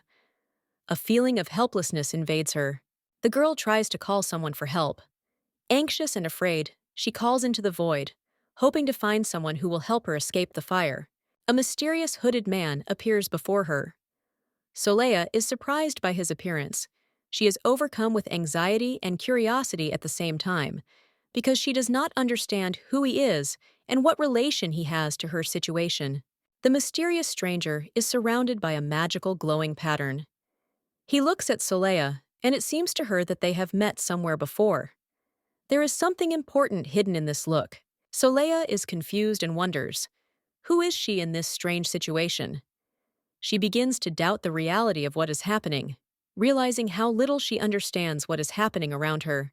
When Soleil wakes up, she realizes that it was all a strange dream. Her body is relaxed, and she lies on a soft bed in a sunny room, reflecting on what she has seen. As Soleil regains her strength, she realizes that her leg has healed. This discovery brings her joy and relief. She cannot hide her smile and even rejoices like a child. Remembering what happened, he realizes that this is because of the powerful healer that the Duke invited. It took a long time for his body to recover, but magic did the impossible. Healed, Soleya enjoys the feeling of freedom and tries to walk around the room again. She is grateful and full of enthusiasm for how magic can be useful in such difficult situations. Everything that happens awakens in Soli a new feeling of confidence and gratitude. She is ready to move forward, leaving behind the terrifying images of her dream and accepting the new reality with a smile. Soleya, a girl with red hair and purple eyes, stared at something in front of her, gathering her strength. She knelt down and decisively opened the ancient box, as if the answer to her most intimate questions was hidden there. Inside the box were things: a mystical book with magic symbols and a sheet of paper with mysterious notes. Soleya felt that these objects could be the key to her return home, and this decision gave her confidence. Despite her efforts, Soleya was unable to use the mysterious book. She tried with all her might to write at least something, but the words seemed to disappear from her pen, causing her irritation and helplessness. Her persistence paid off. The girl discovered that the book was being updated every day, erasing all the entries. This discovery surprised and alarmed her at the same time, giving her an idea of the difficulty of her task. Soon their peace was disturbed by uninvited guests. Several girls tried to provoke Soleil into conflict, but, keeping a cool head, she found a way to defend herself, which caused general surprise. Later, reflecting on her actions, Soleil noted that she should sometimes be more restrained. She laughed to herself, realizing that her outspokenness often got her into trouble, but it wasn't always a bad thing. That day, Soleil made a mistake. Her stepfather was not happy with her behavior. Although he was not her real father, the girl could not help but feel the weight of his condemnation. A mixture of guilt and resentment overwhelmed her. After this, Soleil began receiving daily letters from the Duke. These messages were unexpected and mysterious. She had no idea what kind of person was behind them, but their number began to intrigue her more and more. In one of the letters, the Duke apologized for his past behavior and suggested meeting for a cup of tea. His warm words written on the paper puzzled Soleil, leaving in her soul an ambiguous feeling of trust and doubt. The girl sensed that there was something more behind this letter. The Duke tried to establish a relationship with her, but she could not fully understand his motives. Deciding not to rush, she continued to reflect on her actions and new possibilities. The young man studied the letter, with a tense expression on his face, analyzing it thoughtfully. He doubted whether he had managed to convey everything he wanted. Sweat ran down his temples, as if he felt the weight of the importance of his message, full of deep feelings and hope for understanding. The envelope with the letter was slowly carried away by the wind, as a symbol of liberation from old grievances. It was a speech directed at Soleil, full of recognition of her pain and suffering. She had endured ridicule and humiliation for a long time, but now justice had triumphed and the guilty had been punished for their actions. One of the girls, trying to justify herself, desperately tried to explain her actions. But her words could not change the situation. She and her family would never be able to return to those lands. This decision marked a new beginning for those who had been unjustly harmed. Soleil was deeply moved when she read the letter. She understood that her brothers had suffered while protecting her. The author of the letter thanked her for her strength and reminded her how important her support was. Her emotions were mixed: pride for her loved ones and pain for past hurts. The letter mentioned how Soleil spent a lot of time with a certain person. One of her friends, described as a brazen young man, spoke of her with ironic praise, calling her a beautiful nothing. This caused a storm of emotions and a wave of bewilderment. The letter went on to mention the young man's punishment for his careless words. He had to walk 100 laps around the training ground to realize the gravity of his actions. The author of the letter humorously mentioned how the young man, even after the punishment, retained his enthusiasm. Soleil thought about all this while holding the flower that suddenly appeared in her hands. This unexpected gesture seemed to emphasize the importance of the little things in life. Her thoughts oscillated between gratitude for the support and surprise at the unexpected events. She read the lines of the letter, which suggested that she spend the day in a peaceful environment, enjoying the good weather. The nature around her seemed to reflect her mood: lightness, peace, and hope for the best. The delicate flower in her hands, became a symbol of support and new hope. It was the day Solea realized how important small gestures of attention are, how the people around her are willing to protect and care for her, despite all the hardships she had to endure. The last lines of the letter were addressed to her with concern. The author asked her to think about herself and spend time with her loved ones. A slight smile lit up her face, full of gratitude and a desire to move on, leaving the past behind. Solea, admiring the flowers under the window, thinks of the time she can spend with Herman. She notes the beauty of the day, perfect for having tea on the terrace, and thanks him for his thoughtfulness in sending her her favorite tea. An atmosphere of peace surrounds her. She looks at the letter and suddenly notices a strange feeling within herself. Thoughts of Herman stir her heart, and she can't help but admire his thoughtfulness. He seems too perfect for a man who has lived his life in battle. Solea sits on the terrace, holding a flower. Her thoughts wander. She feels that the world around her is completely different. Here, the adults behave like real gentlemen and ladies, surrounded by sophistication and care. She smiles and thinks that there are moments of absolute happiness in this world. At that moment, she is interrupted by a maid who announces a new opportunity for tea, which arouses Soli's slight interest and surprise. The girl decides that she wants to enjoy tea in a place where equally beautiful flowers grow. The maid responds enthusiastically, as Herman has made the effort to deliver her favorite teas to her, adding a touching touch to their interaction. However, Solea feels a little uneasy. She is surprised at how happy the maid is about her recovery, believing it to be just a slight improvement after the injury. Deep inside, she still can't believe such sincere concern from those around her. In the backyard, they drink tea in the middle of a lush garden. Solea enjoys the moment of peace and the cozy atmosphere, involuntarily admiring the beauty of the place and the sophistication of the surrounding details. Suddenly, Herman appears among the flowers and asks her how she feels. His concern seems genuine, and Solea feels internally embarrassed by this attention. She answers calmly, trying to hide her slight excitement. Solea notices that Herman, with his cold but mysterious expression, is the second son of a noble family. She is struck by his way of communicating, in which there is something elusively kind, despite his severe appearance. Eventually, the conversation leads her to realize that Herman may be a good person. His words about the possibility of helping her in the future touch her deeply, leaving her with a feeling of gentle surprise and slight hope. Surrounded by a sunny garden, Solea noticed a mysterious young man in a white suit. His calmness and sophistication were mesmerizing, creating the feeling that he was a living work of art, surrounded by the glow of flowers. Lost in thought, she admired his expressive face, noting that he could become a media star. His appearance had a magnetic effect, making one want to follow his every move. Comparing him to another man, Gray, you notice the difference. If the former delights with his gentle beauty, the latter inspires fear and respect. His dark aura emphasizes strength and authority.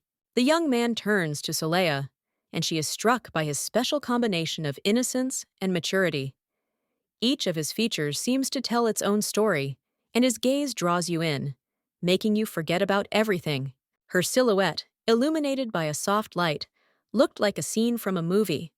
Solea looked like the heroine of a romantic story, where the main character embodies perfection. However, he quickly snaps back to reality, remembering his ambitions. His thoughts turn to success and returning home, where he finds an impressive legacy and much adoration. Later at the table, Solea expressed her gratitude to her companion for his help that evening. Her words expressed genuine gratitude for the attention shown. The young man replied that he only helped her because she seemed weaker than usual. His words sounded sincere but reserved, emphasizing his caring nature. Solea noted that she felt weak from the start. The young man said that she had always been different from others, and added that at that moment she looked especially fragile. The sudden appearance of a servant with news disturbed their peace. Solea and her companion remained on guard, preparing for future events that could change everything around them. The solemn atmosphere is interrupted by the news of the arrival of the head of the Mage Association. The man in the formal suit seems slightly agitated. This important event heralds the start of something significant, causing anxiety and anticipation in all present. Soleil, sitting at an elegant table in the garden, notices a stranger. Her peace is interrupted by the question of who this mysterious guest is. His appearance causes tension, and the shadow on the girl's face emphasizes her confusion. A young man with pink hair and a determined look accepts the news of the leader's arrival. He remains calm on the outside, but inside he is seething with emotions. He asks you to prepare for the meeting, demonstrating his confidence and leadership qualities. Soleil wonders why she is being asked to return to her room, citing her poor health. She senses that someone is hiding something, and her gaze becomes wary. Her determination not to turn back grows stronger with each passing moment. Insisting on her own, the girl refuses to leave the place. She explains that her presence is entrusted to the forces of light, which means that she will stay. This gesture emphasizes her resilience and self-confidence despite the pressure. The young man sternly reminds him that his request is inappropriate. There is tension in the air, heightened by the flash of magical energy surrounding him. His determination and coldness are terrifying, but also fascinating at the same time. Soleil looks at him defiantly, thinking about his rudeness. She senses that there is a growing mystery surrounding the head of the Mage Association and wonders what exactly is stopping him from meeting her. This moment increases her curiosity. The young man leaves, leaving behind a tense atmosphere. He argues that his presence is irrelevant, which leads Soleil to rethink her role in that place. But the girl decides not to give up, despite his harshness. Left alone, Soleil reflects on what happened and her next steps. She decides to return to the book she used earlier, hoping to find answers or write something important. Her expression shows a mix of stubbornness and inner fire. Her figure, illuminated by the sunlight, reflects inner strength. Despite what she has experienced, she intends to continue on her path, following her convictions. Her determination remains unshakable, and the mystery of the chapter only strengthens her desire to know the truth. In the garden, surrounded by shadows, Soleil notices the figure of a stranger. His elegant posture and somber appearance stand out against the tranquility of nature. The whispering sounds put her on alert, but her attention is drawn to his gaze, directed at the cup in his hands. His calmness seems strange and alarming. The stranger looks up, and a mysterious smile appears on his face. His quiet words to Soleil make her shudder. It was as if he knew she would appear. The tension makes her thoughts confused, and the feeling of unreality of the moment invades her more and more. There is a tension between them, filled with a slight spark of magic. The man stands up, his figure looking menacing but attractive. Soleil decides to step forward, ready to face what seems like an unpredictable challenge. He says he was looking forward to meeting her, which made her heart skip a beat. The stranger stares at her as if sizing her up. His tone and manner indicate high rank, but his intentions remain a mystery, frightening her with their unexpected intensity. Soleil tries to hide her excitement, but her voice shakes. She wonders who he is and what he wants. Everything she notices reinforces her feeling that he is different. His presence seems too imposing to her, as if designed to overwhelm. The stranger admits that his interest in Soleil is due to her unique energy. His words sound like a revelation he wanted to convey from the beginning. She senses the magical aura emanating from him, increasing her distrust and making her cautious. Soleil interrupts his explanations, assuring him that she does not wish to buy anything and is not willing to participate in strange rituals or teachings. His attempt to remain calm is shattered by her unexpected sincerity. Every word she says seems carefully chosen. The man calls himself an idol, the head of the Mage Association. His voice is filled with confidence as he asks you to listen to him until the end. But Soleil remains firm and replies that she does not trust him, though his words touch something deep in her soul. Suddenly, the atmosphere changes as he approaches Soleil, and their auras intertwine. He points out that the energy emanating from her does not belong to this world. His thoughts become confused, and he realizes that he is in for something more than just a simple encounter. A fascinating moment breaks the tense silence. Soleil, sensing the strangeness of the situation, tries to maintain her independence, but deep down, she understands that her destiny has changed. The man standing before her clearly plays an important role in this new turn of her life. Soleil feels a sudden wave of sadness as she recalls recent events. The paper she holds in her hands says 17 billion, but even this wealth does not bring her happiness. Thoughts of injustice overwhelm her. After winning a huge amount of money, Soleil finds herself in a desert where there are not even banks. She meets a man whose mysterious behavior makes her suspicious. The situation becomes tense, and the atmosphere becomes strained. A dialogue full of hidden meanings begins between Soleil and her partner. The man offers to take her to the bedroom, but the girl replies that she can do it herself. Their communication is full of cold respect and distrust. The man looks at her with a mysterious smile. Soleil leaves with another maid, but something about her presence leaves a painful impression. Her words contain the promise of a future meeting. As Soleil and her companion leave, words about the upcoming meeting are heard. The man's deep baritone voice seems to penetrate the soul, leaving a slight chill. The girl leaves the place without turning around. Once in the room, Soleil exchanges views with the maid, Anne. Their faces show wariness and bewilderment. Discussion about the mysterious man fills the evening. Soleil clearly does not trust the stranger.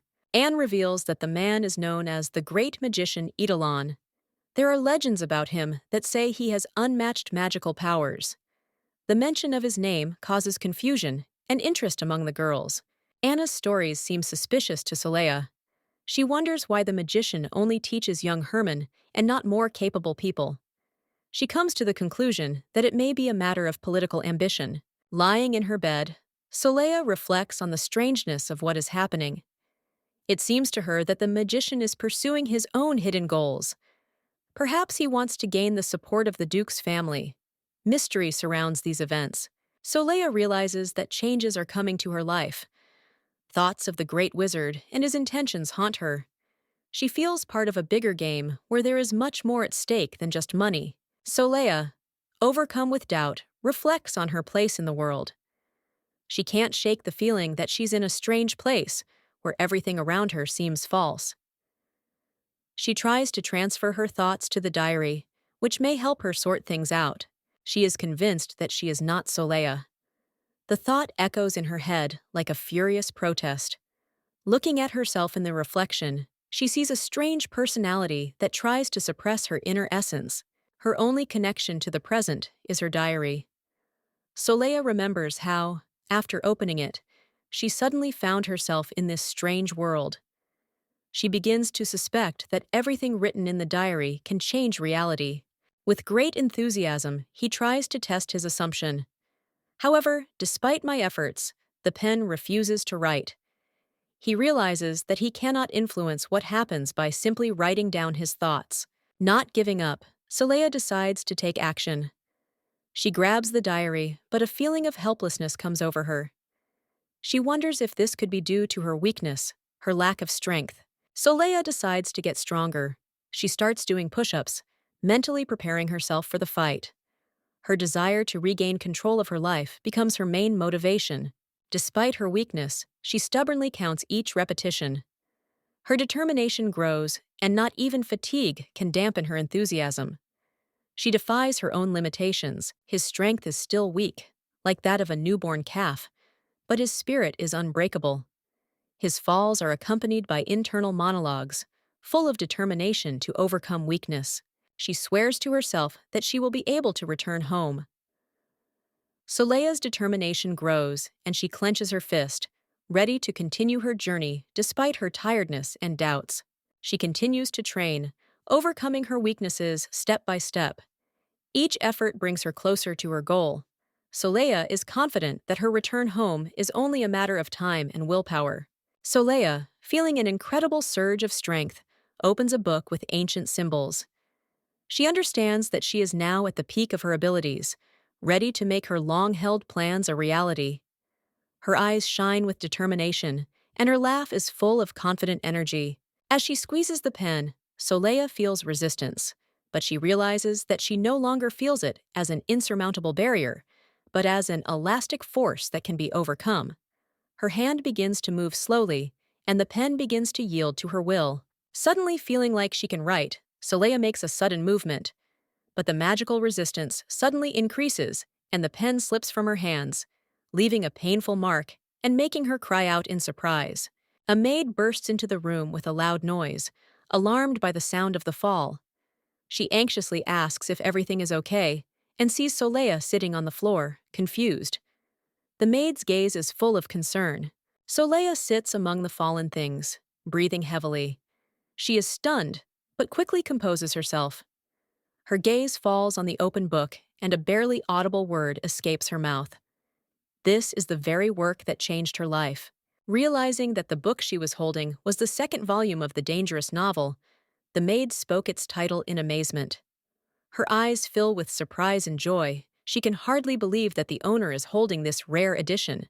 The maid asks if Soleil has read the first part, and, after receiving an evasive answer, is surprised by her mistress's secret passion. She notices a strange combination of seriousness and joy in her behavior. Left alone, the maid reflects on how little she knew about her mistress. Her embarrassment increases when she realizes she has violated her mistress's privacy.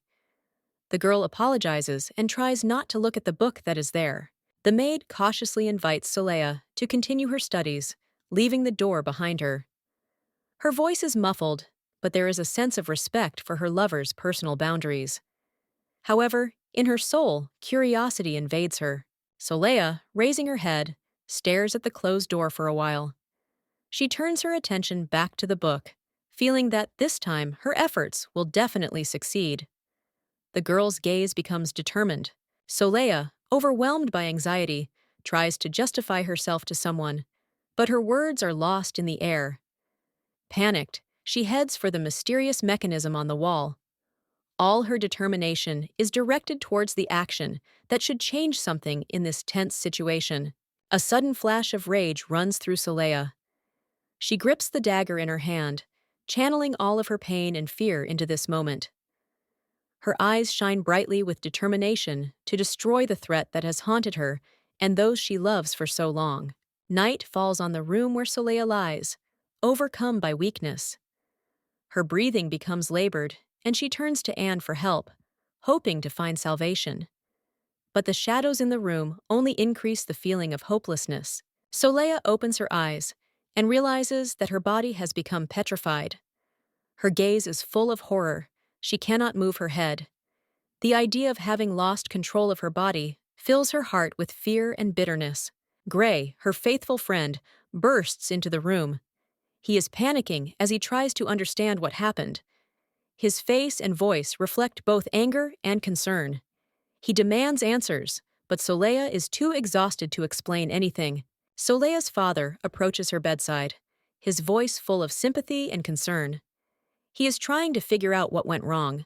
His words are soft, but his expression betrays a hidden sense of guilt for not having protected her.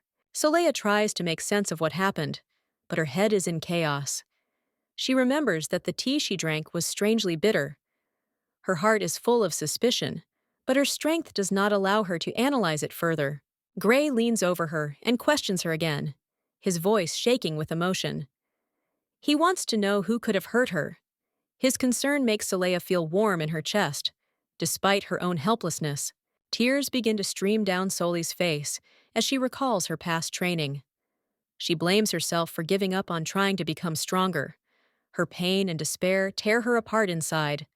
But along with this, a desire to fight awakens. In her weakened state, Soleil realizes that it is time for a change. She promises herself not to give up again and to find a way to regain control of her life. Her violet eyes, despite the tears, burn with new hope. Gray taunts Soleil with a sly grin, implying that her frail body won't be able to handle push-ups. He radiates smugness, clearly enjoying her silent reaction. Soleil, sitting on a chair with a neck pillow, glares at Gray in irritation. He, however, continues to mock her, calling her weak and unable to handle even a simple exercise. Gray complains that Soleil no longer responds to his provocations. A feeling of emptiness arises within him because her silence destroys his usual pleasure in verbal exchange. Enraged, Soleil calls Gray crazy when he suddenly hits her in the head. Her outraged scream fills the room, sparking a new round of tension. Soleil's father appears, staring at Gray.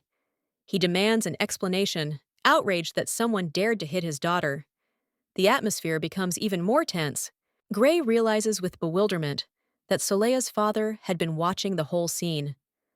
Soleil is in shock. She thought he was long gone, but it turns out he was there all along. The father accuses Gray of inappropriate behavior. Gray, in his defense, claims that he only lightly touched Soleil. However, the father remains firm in condemning him. Soleil, irritated by the argument, demands that they leave the room and continue the discussion outside. She can't stand their loud fights by her side. Gray tries to calm Soleil down, convincing her to rest while he takes care of her father. It's clear that he's trying not to let the situation escalate. The father does not calm down and accuses Soleil of rudeness. Gray, in turn, reproaches his father for being unfair to his sister. The conflict escalates into an emotional exchange of reproaches. Gray confidently raises his hand, pointing out the discipline problem, much to his father's outrage. His sarcasm indicates defiance, and his facial expression hints at a hidden conflict and the emotional intensity to come. Soleil is amused by the popcorn situation. She sees Gray's behavior as a further manifestation of his insolence, mockingly pointing out how he provokes her father with his defiant behavior. Soleil's father is furious. He can't take it anymore and hits Gray on the head, scolding him for disobeying. Gray winces in pain, but his attitude shows that he is not going to give up. Soleil assesses the situation, considering what is happening to be serious. She reflects on how those around her would misinterpret family scenes if they were unaware of the true relationship between Gray and his adoptive family. Anna's maid appears at the door with a worried expression on her face. She addresses Soleil, causing her surprise and slight tension, as Soleil is not used to unexpected visitors. Anne shares her suspicions, reminding Soleil of her rapidly deteriorating health. This causes a wave of anxiety in the girl, hinting at a secret she would rather keep hidden. Soleil notices Anne's nervous look, which makes her tense. She doesn't understand exactly what caused the maid to react that way, but she begins to suspect that the secret might have been revealed. Suddenly, Anne lifts the hem of her robe, revealing what she had been hiding. This shocks Soleil, and she realizes that her fears may be confirmed. Soleil stood frozen in fear. Her helplessness became evident, and she begged Anne not to reveal what could change everything in their lives. The maid hands her a book with an exquisite drawing. Anna's words confirm that she found what she was looking for. Soleil looks at her in amazement, not understanding where this will lead. Soleil discovers a strange book with an intriguing cover. She is curious to know what secret is hidden inside, while a mysterious hand appears nearby, increasing the tension. The book's cover depicts a man and a woman in a romantic pose. The title alludes to an unusual story involving the Duchess, which makes Soleil wonder about the content and purpose of this book. The heroine discovers that her weakness is due to reading at night, which causes her fatigue. Her companion decides to take on the responsibility of reading to help Soleil maintain her strength. Soleil looks doubtfully at her assistant as she begins to read the book with great enthusiasm. Her confusion increases when her assistant confidently opens the first chapter. The book's description is captivating and transports the reader into a romantic atmosphere where a story about a forbidden encounter between two people unfolds under the starry sky. Soleil becomes more and more immersed in what is happening. The assistant, blushing, reads the passages enthusiastically, causing confusion and surprise in Soleil. He wonders why the girl is trying so hard and reading with genuine passion. Soleil reflects on how she herself is not worth the effort and wonders why her partner appreciates the book so much, as if she sees something special in it that she lacks. His gaze fills with bright envy as he notices his assistant's sincere pleasure. This feeling seems strange and new to him, making him think about his emotions. An unexpected question from her assistant, who notices her mood, puts Soleil in an awkward position. She tries to joke around to hide her embarrassment and not reveal her true thoughts. Soleil decides to end the conversation, considering the situation a misunderstanding. She asks to forget what happened, trying to protect her feelings from future arguments. Soleil remembers losing her memory, but is happy that her family now surrounds her with care. She reflects that she now feels supported, even though she herself feels weak after the exhausting physical exercise. The assistant, with a kind smile, tells Saleha that strength does not come from push-ups, but from the love of those around her. This moves the girl, but makes her think about her physical form. Saleha sadly realizes that her efforts in training were in vain. She begins to feel stupid, wondering how everyone sees her from the outside. Gray appears, concerned about Saleha's condition. He persistently advises her not to torture herself with hunger and kindly brings her soup to keep her strength up. When Saleha agrees to eat, Gray patiently feeds her, explaining that the food has already cooled and is now perfectly edible. Saleha appears confused by his attention, finding it strange. The girl asks where Herman has disappeared to, but Gray explains that he is busy with magic lessons. Her obsession with studying confuses Gray, but he respects her choice. Gray advises Saleha to be more careful with her training, reminding her that the right approach is more important than the amount of effort. He promises to help her if she wants to continue. Saleha jokingly reproaches Gray that after his instructions, she now feels even more privileged because he takes such good care of her. Gray is irritated by her response because he was sincerely trying to help. His sincerity surprises Saleha, and for the first time, she begins to wonder about his feelings. Eventually, Gray and Saleha are left alone in a warm and cozy environment, lost in their thoughts. Their exchange of jokes and worries creates a touching atmosphere. Saleha, who has recovered from her illness thanks to a visit from a doctor, is sitting on her bed with her hands on her knees. She reflects on her gratitude and her desire to thank her father for his care, while looking out the window with a slight smile. Her maid, upon hearing of Saleha's desire to meet her father, runs out delighted to tell him the news. She is glad that the gentleman is happy to see his daughter, because their encounters have become rare. A maid, running through long corridors, collides with another maid. They comment that Saleha wants to meet her father. One of them stresses the importance of keeping order in the house, but both are in a hurry with the news. Saleha sits by the door, waiting for permission to enter. She thinks about how much her father works for her well-being.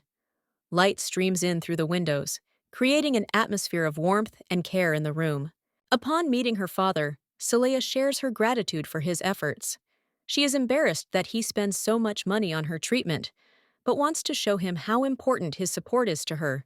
The father reassures Saleha that the costs of her health are insignificant. His soft voice and affection help her feel more secure. He casually corrects her thoughts about her financial stability. He jokes that he could bring a whole team of doctors to take care of her health. His warm gaze and subtle smile make Saleha think about how much he loves her. During dinner, her father reminds her not to worry about money and advises her to take care of herself. His words penetrate deep into Saleha's heart, provoking in her a feeling of gratitude and love. Saleha stands by the window, thinking about the warmth she has felt since she came here. Her thoughts are filled with gratitude, and she decides that she must find a way to thank her father for his kindness. She steps out into the garden, surrounded by blooming roses, and ponders how exactly she can express her gratitude. The rays of the sun illuminate her face, enhancing the sense of peace and determination to do something special for her father. Saleha stands in a garden with red roses, holding a flower in her hands. She ponders the gift, hoping it will be received with warmth. Her gaze is filled with sadness, but hope shines in her eyes. She walks through the luxurious corridor of the palace. The sound of her footsteps echoes around, creating a tense atmosphere. She senses someone's presence behind the door and decides to check who is there. Looking inside, Saleha notices that her father is talking about her future. He proposes to her to marry the Marquise's son, promising her a profitable political deal, which provokes her internal protest. The man adds with a smile that this union will bring strategic channels to the family. Saleha hears this and understands that her feelings and desires do not matter to them. As she enters the room, she feels cheated. The men at the table laugh, discussing her fate as if she were a commodity. She realizes that her trust in her father was in vain. Anger takes hold of her. She squeezes the rose so hard that her hands are cut by the thorns. Blood drips onto the petals, reflecting her pain and disappointment. A flash of anger gives way to determination. She stomps on the rose, crushing it beneath her heel, symbolically breaking the connection with family expectations. Sitting in an embrace, Saleya remembers her new world, reminiscent of the Middle Ages. Her gaze is directed nowhere. She feels boredom and melancholy. She finds no joy in this life. She dreams of ending it all and returning home to the modern world, where wealth and freedom await her. The thought of winning $1 billion strengthens her resolve. Thinking about her family, she realizes that she can't trust them. The framed photo reminds her of the past, but to her, it's just a symbol of lost trust and disappointment.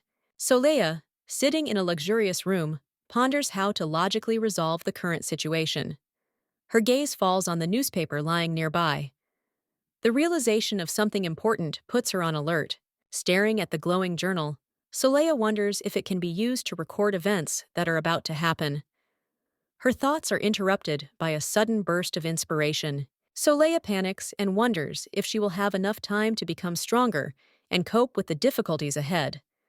However, a flash of understanding gives her new hope and determination. As she looks at the pen and the diary, she wonders if there could be another way to use the magical object.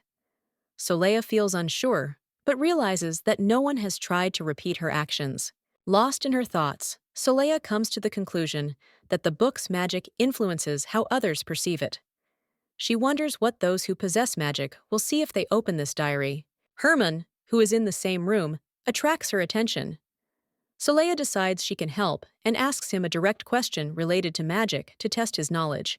She remembers how Herman often stays in the room after class, and now understands why he seems so exhausted. Magic proves to be a serious challenge for him. Herman responds coldly and cautiously, which surprises Saleya. She comments internally that his caution is unjustified, since no one is going to steal his knowledge and skills. Saleya shows Herman the magic feather. His reaction is ambiguous. He is surprised and does not understand why she shows him this ancient object. Finally, she hands him the diary, confident that she will be able to uncover its secrets. The magical aura of the object causes slight tension, but at the same time promises new discoveries. Saleya anxiously picks up a mysterious book covered in magical symbols. Her thoughts are filled with anxiety. She is afraid that the book will take her back to the world of the novel. She hopes this won't happen, but she is already preparing for the worst.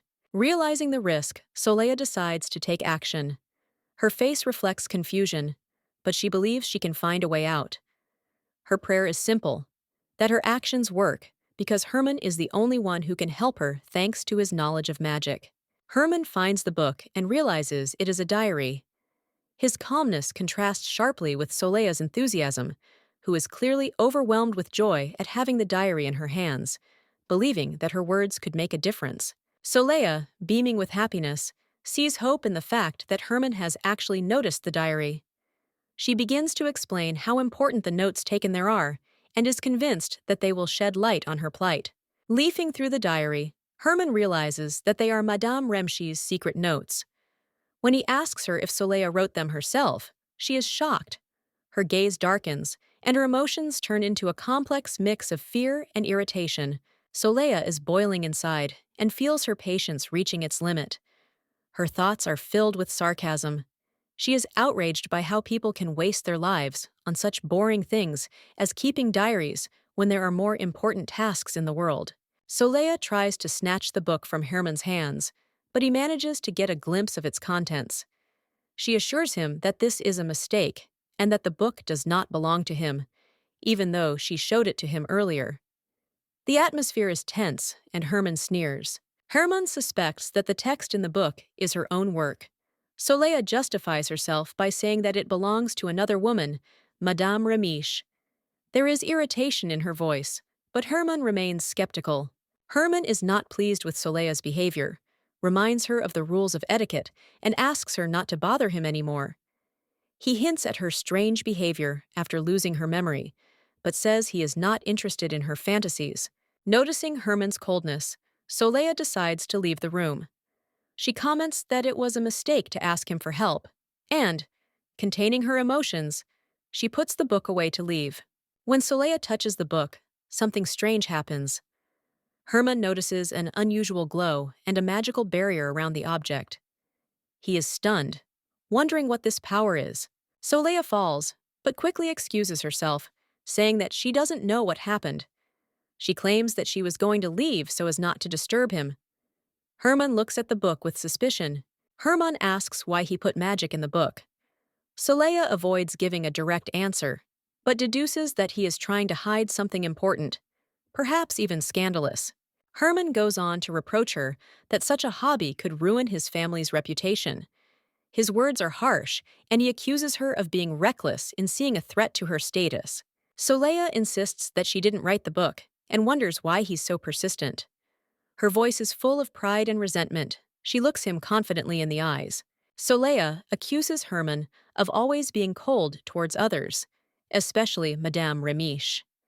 She recalls how he justified his actions out of concern for his reputation, but his words challenge her views. Herman explains in a slightly mocking tone that for him, reputation is the basis of everything.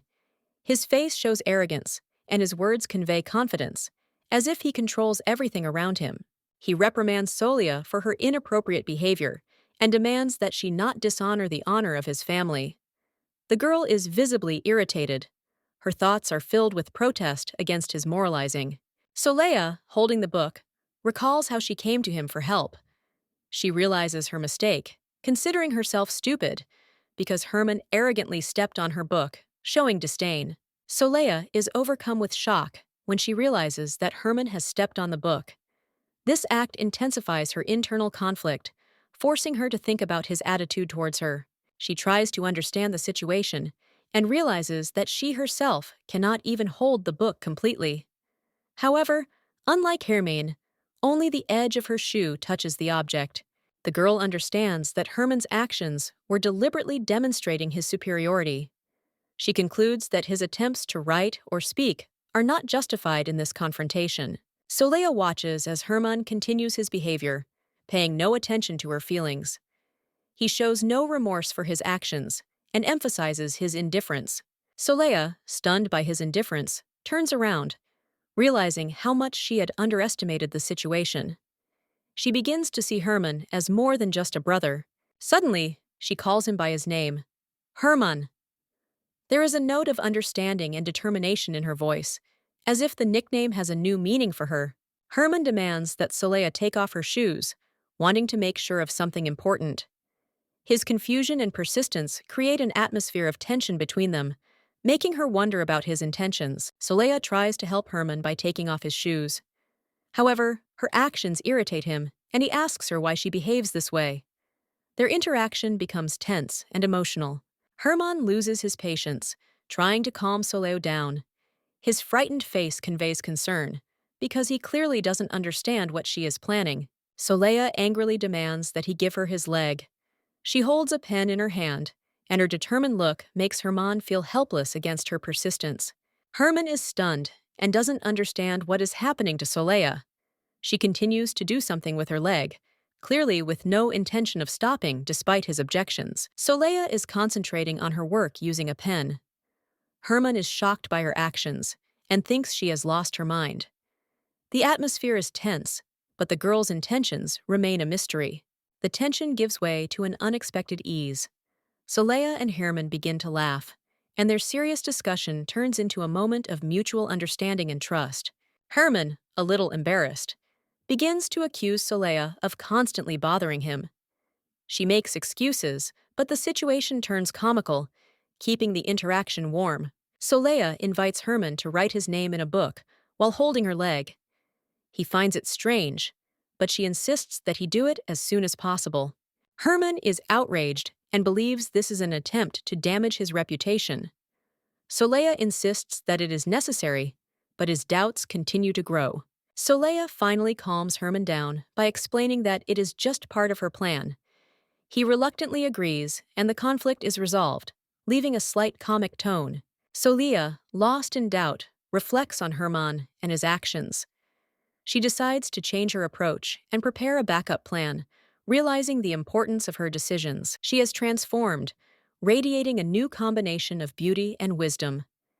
Inside her, there is a sincere desire to help Herman, to feel his pain and understand his state of mind. After losing her memory, Soleil decides to rethink her life.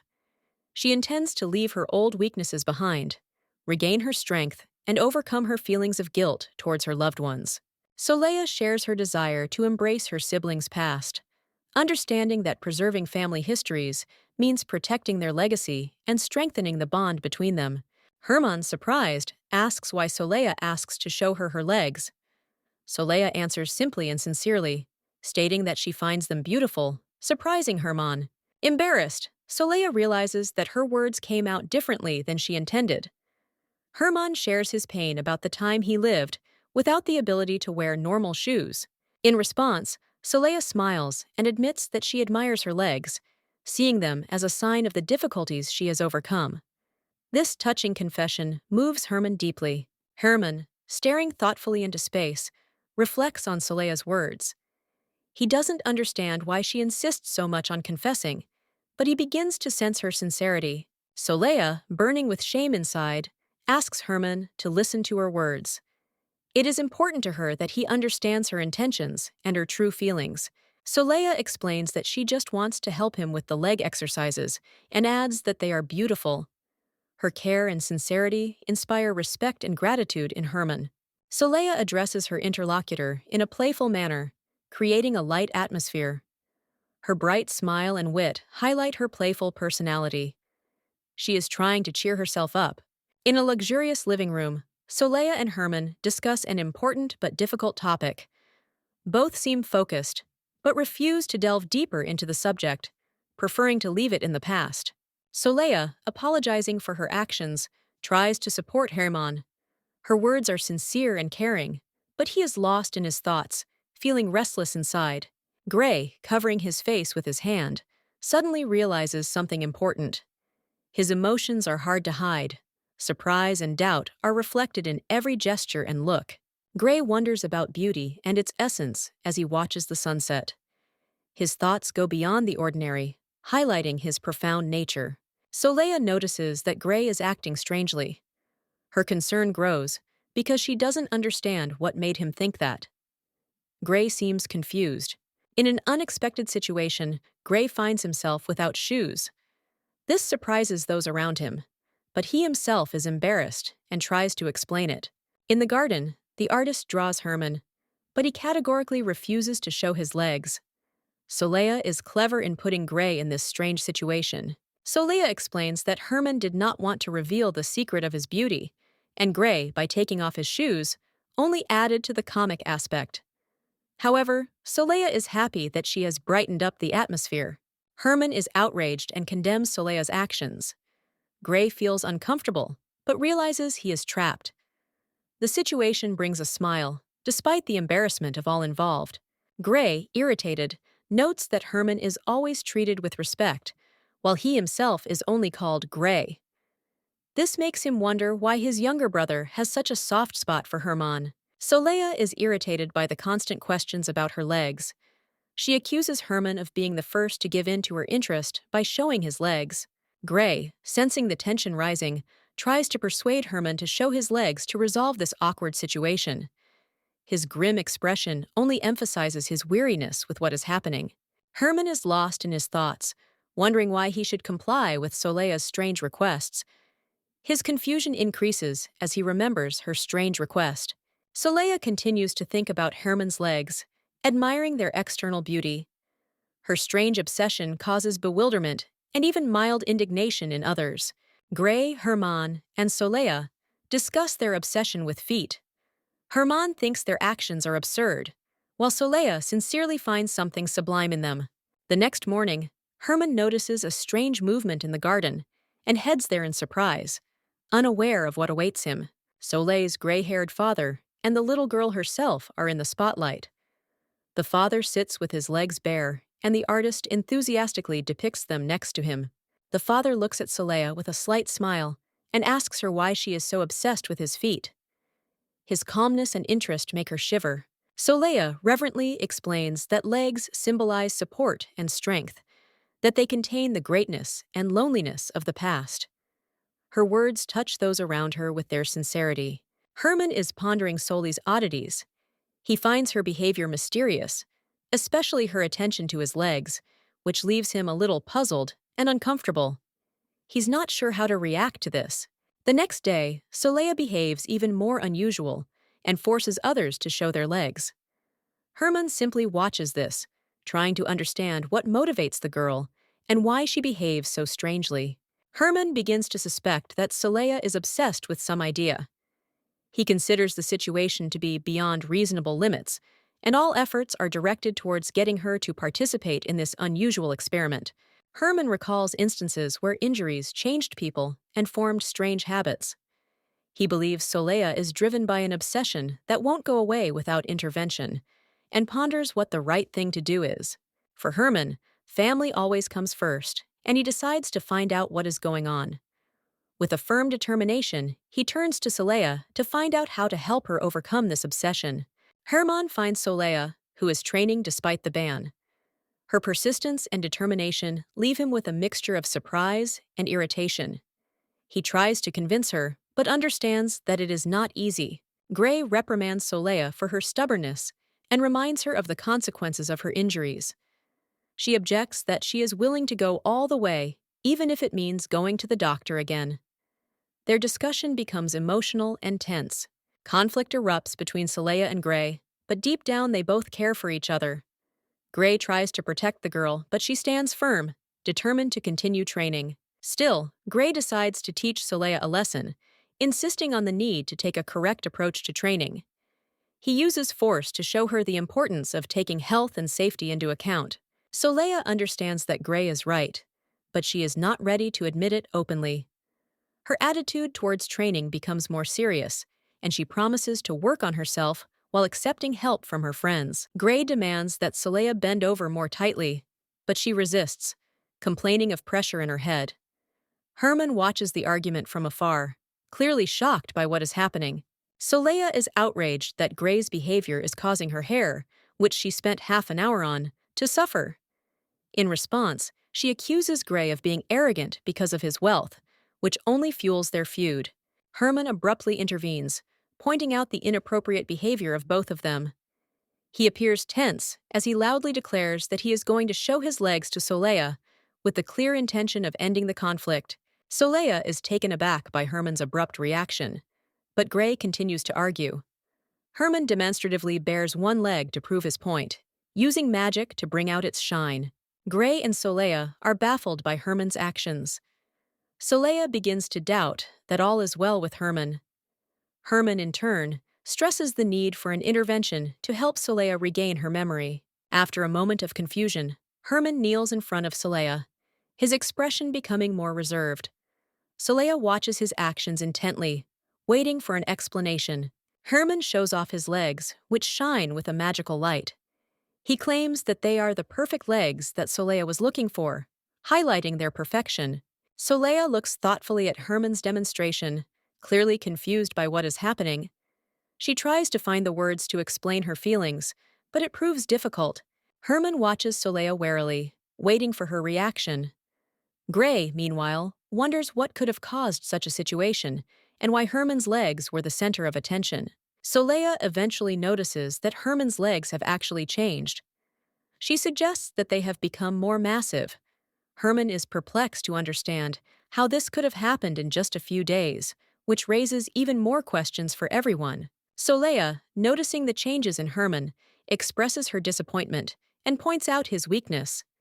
She suggests that he improve his condition by practicing riding with his feet. Herman, though surprised by the idea, is forced to agree. Soleil proudly shows Gray her legs, comparing them to his. Despite Gray's confusion, she is confident that her argument is irrefutable, leaving him slightly surprised. Soleil and Gray laugh at each other's jokes about legs. There is a friendly atmosphere between them. They hug each other without taking the situation seriously. Their attitude clearly lifts both of their spirits. Herman, standing to the side, was completely perplexed. He doesn't understand how they could have come up with such strange competitions. He thinks what is happening is complete madness. Despite his doubts, Herman stubbornly carries out Soleil's task. He leans over the ground, riding with his foot, feeling a mixture of shame and determination. This moment became a great test for him. Herman wonders why he is doing such a ridiculous thing. He realizes that this is a completely unbecoming occupation for an aristocrat, but he has a reason to continue. Looking at Soleil, Herman remembers how impressed he was by her perfect legs a few days ago. His admiration for her appearance only increases his desire to live up to her expectations. Herman becomes convinced that only he is capable of understanding and pleasing Soleil. He decides to perfect his writing skills with his foot and throws himself into the process with total dedication. Soleil collapses from exhaustion after another exercise, accompanied by a loud countdown. She continues to maintain the competitive spirit with all her might, testing the limits of her capabilities. Lying on the ground, Soleil laughs and declares that she can't take it anymore.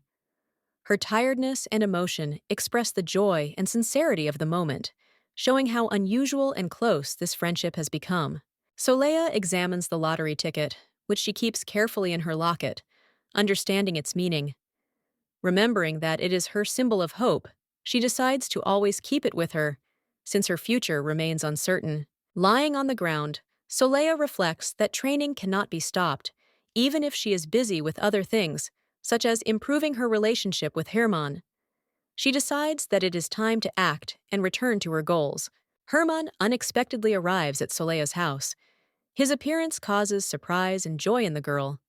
She realizes that he has been waiting for this moment and is ready for a conversation that can clarify many things in their relationship. Herman shows Soleil the letter and asks her if she wrote it. His serious tone makes her wonder how exactly that letter ended up in his hands, since she had asked the maid to deliver it a long time ago. Soleil recognizes in the letter the note she wrote to Herman. She remembers how they exchanged letters and realizes that this message from her past can change a lot in her present. Herman comments on her handwriting with some mockery, comparing it to that of a child. He teases her for her efforts, which adds a playful edge to their conversation. But there is warmth in his tone. Soleil, despite being irritated by Herman's comment, can't help but smile. She decides to play along, assuming that his mockery is his own way of expressing his attention. Herman continues to joke, claiming that he could write the lyrics with his foot and do it better. He implies that his weakness in writing may be due to a lack of training, adding a touch of irony to the conversation. Soleil, hiding her embarrassment, decides to put his words to the test. She challenges Herman, suggesting that it is not at all easy to accomplish this task as easily as he claims. Herman gets down to business, takes off his shoes, and tries to write a letter with his foot. This unusual act makes Soleil smile. As a result, their conversation turns into a warm and humorous scene that brings them closer together. Herman looks in surprise at the exquisite handwriting Soleil shows him. He is amazed, admiring how much time she must have spent perfecting this skill. Soleil enthusiastically praises Herman for his perfect features. She compares his perfection to unparalleled beauty and grace, including his writing style. Soleil pulls out an old leather-bound journal. She explains that it's hard to control a pencil on old paper, which piques Herman's interest. Herman demonstrates an astonishing skill, claiming that he can now see details down to the tiniest hair. This provokes mixed feelings of admiration and slight embarrassment in Soleil. As Soleil watches this, she begins to feel a strange sense of déjà vu. She remembers something important from her past life, but she cannot wrap her mind around the thought. Using an unusual method, Herman tries to write by holding a pen with his feet. This makes Soleil feel delighted and gives her hope that her long-awaited dream will come true. A flash of understanding comes to Soleil's mind. She realizes that this is her chance to return home. Her gaze is filled with determination and bright light. Herman is confused when his method unexpectedly fails.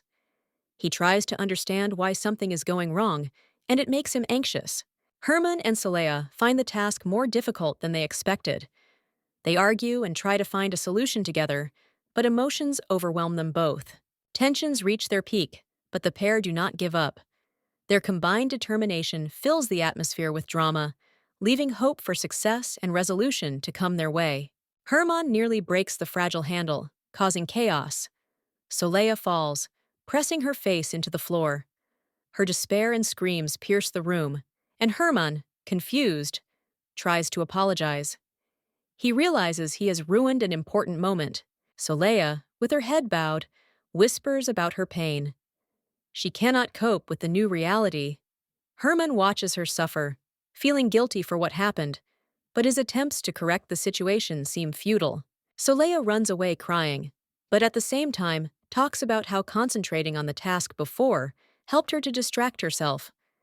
She wonders how she will be able to return home now that she is so lost.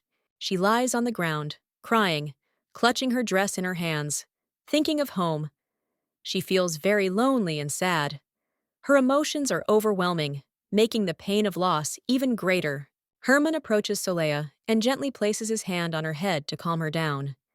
He reminds her that she is already home, trying to comfort her with his presence. Herman realizes the similarity of the situation to the past.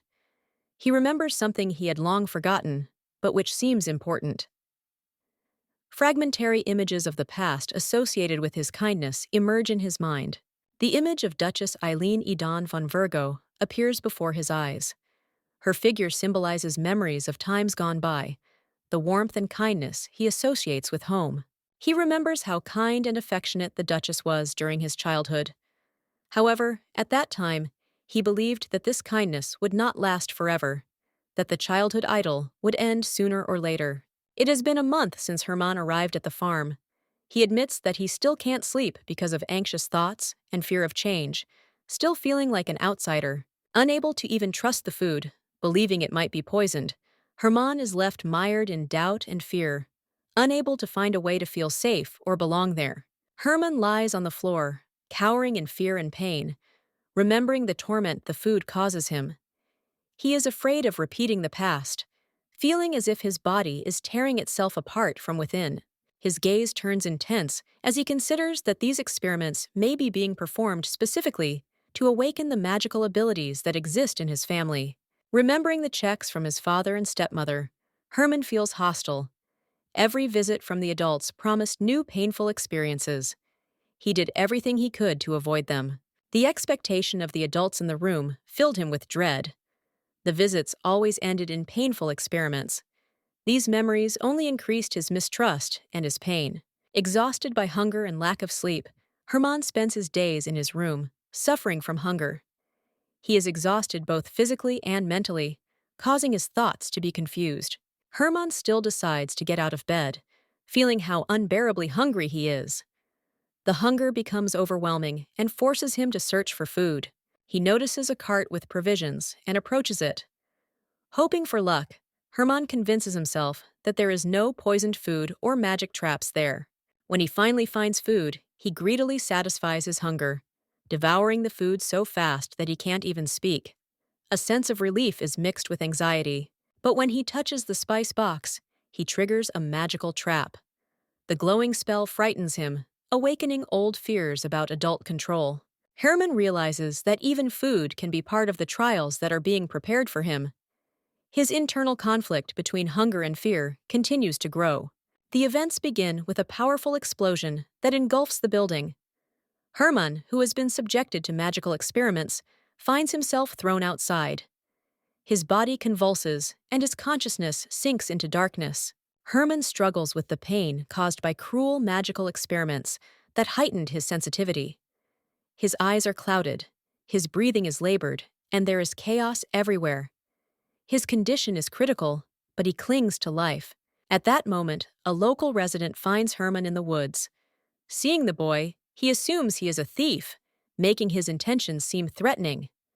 Herman, helpless, remains lying there. A woman with bright red hair comes to the rescue. She takes Herman in her arms, her face reflecting determination. Her sudden appearance stops the dissatisfied man in his tracks. The woman orders a doctor to be called immediately. Her words are full of panic and insistence, but the servants seem to doubt the need for such urgent measures. However, her determination leaves no room for doubt. Herman is in a terrible state. He vomited from the food he ate in haste. His whole body is weakened, and horror is written on his face. His physical condition is further aggravated by the dirt and blood. The boy was drenched in tears and other signs of distress.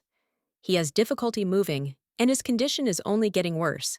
He appears to be on the verge of exhaustion and total despair. The woman hugs Herman tightly, convinced that everything that is happening is unacceptable. Her words convey her intention to save the child at any cost. This is an expression of tenderness and protection.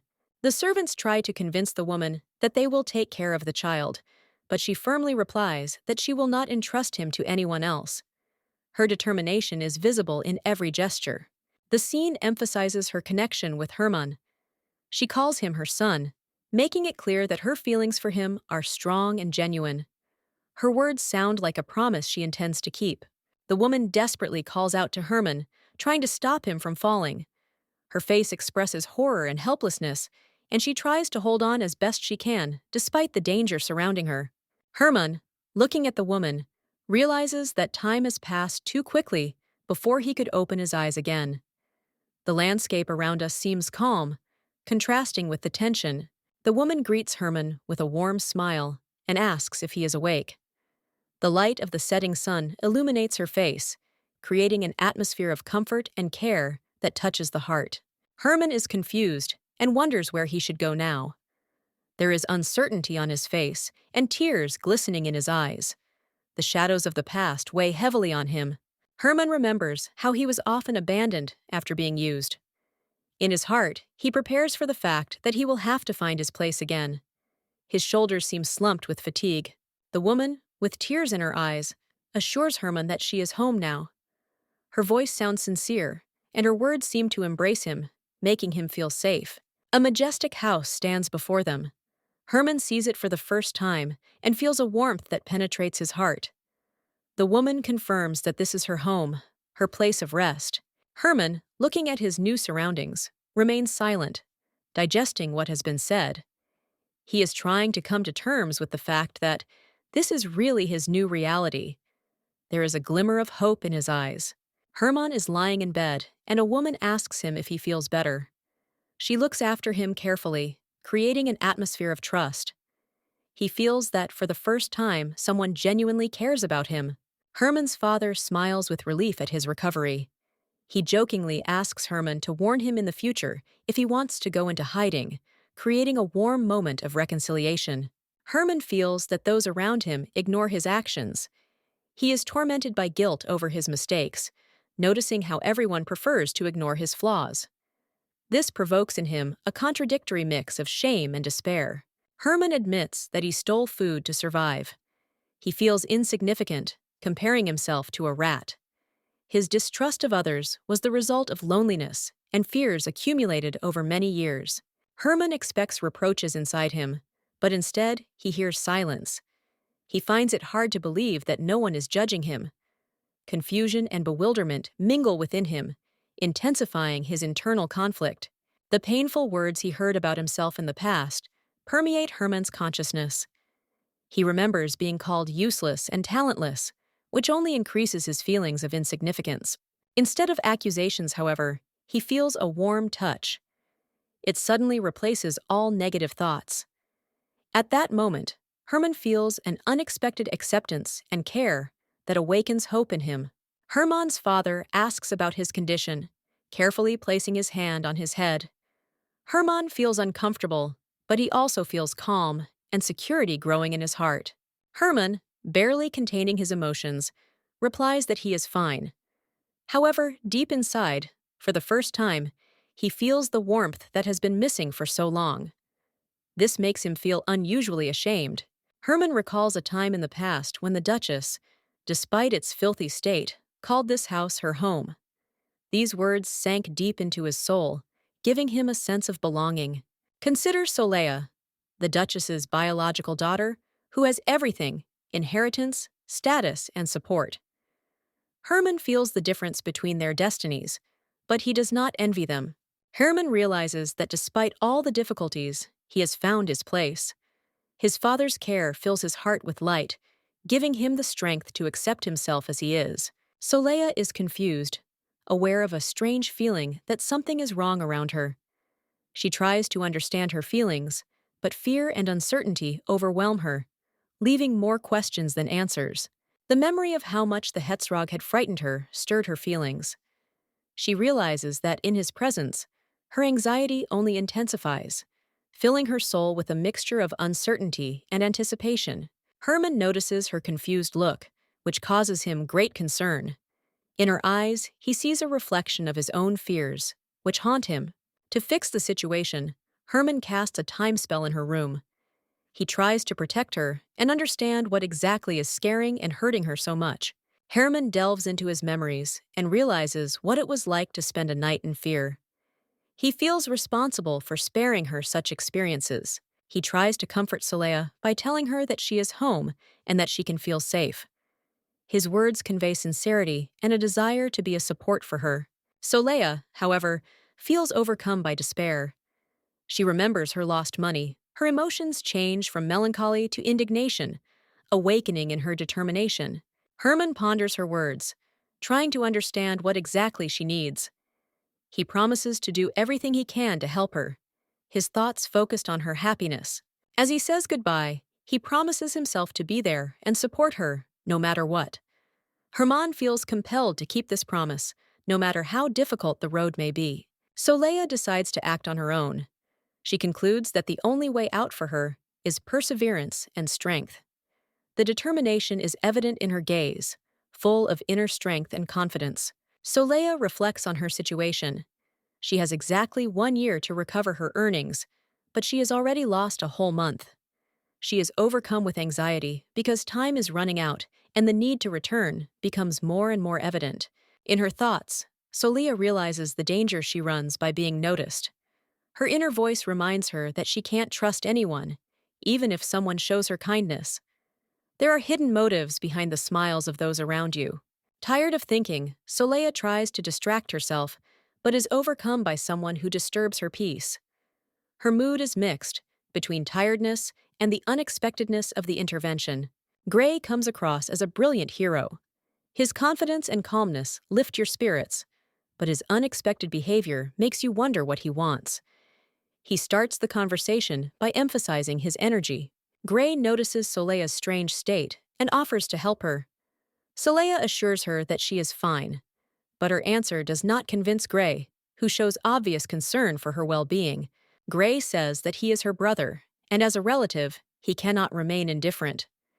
There is a sincerity and concern in his words, which puts Soleil in a difficult position. Her thoughts become confused again. Suddenly, Gray runs away, leaving Soleil shocked. His behavior seems strange and even unpredictable, which only adds to her confusion. She remains standing there, confused. Gray stands among other people, clearly trying to distract himself from his own feelings. His demeanor in front of them seems calm, but there is a hidden tension in him. New faces greet Soleil and try to involve her in the ball game. They are friendly, but their excessive enthusiasm makes her feel uncomfortable. The ball ends up in Soleil's hands, and her face lights up with surprise. Her thoughts scream in shock and confusion. How did she get caught up in this? The situation becomes more and more absurd, which only makes her feel helpless. Soleil explains the new game by comparing it to Knockout. Her enthusiasm causes confusion among those around her. Despite the uncertainty, the idea seems like an interesting and useful exercise, although the rules are becoming more and more complicated. The girl accepts the game, considering it excellent training. She adds one condition: knocked out players can attack from behind the line. This has sparked the team's interest, although some remain skeptical. Preparations for the game begin. One of the participants jokes about his physical condition, and Soleil confidently states that the ball must be strong to break his bones. His confidence evokes mixed emotions. During the game, the man argues with Soleil about the rules, pointing out inaccuracies in the interpretation. The girl counterattacks by adding more rules, which causes a heated argument between the participants. One of the players complains about the constant changes in the rules. Soleil, supported by Gray, convinces everyone that her ideas make the game more interesting. The man reluctantly agrees. The man, outraged, realizes that Gray unexpectedly supports Soleil.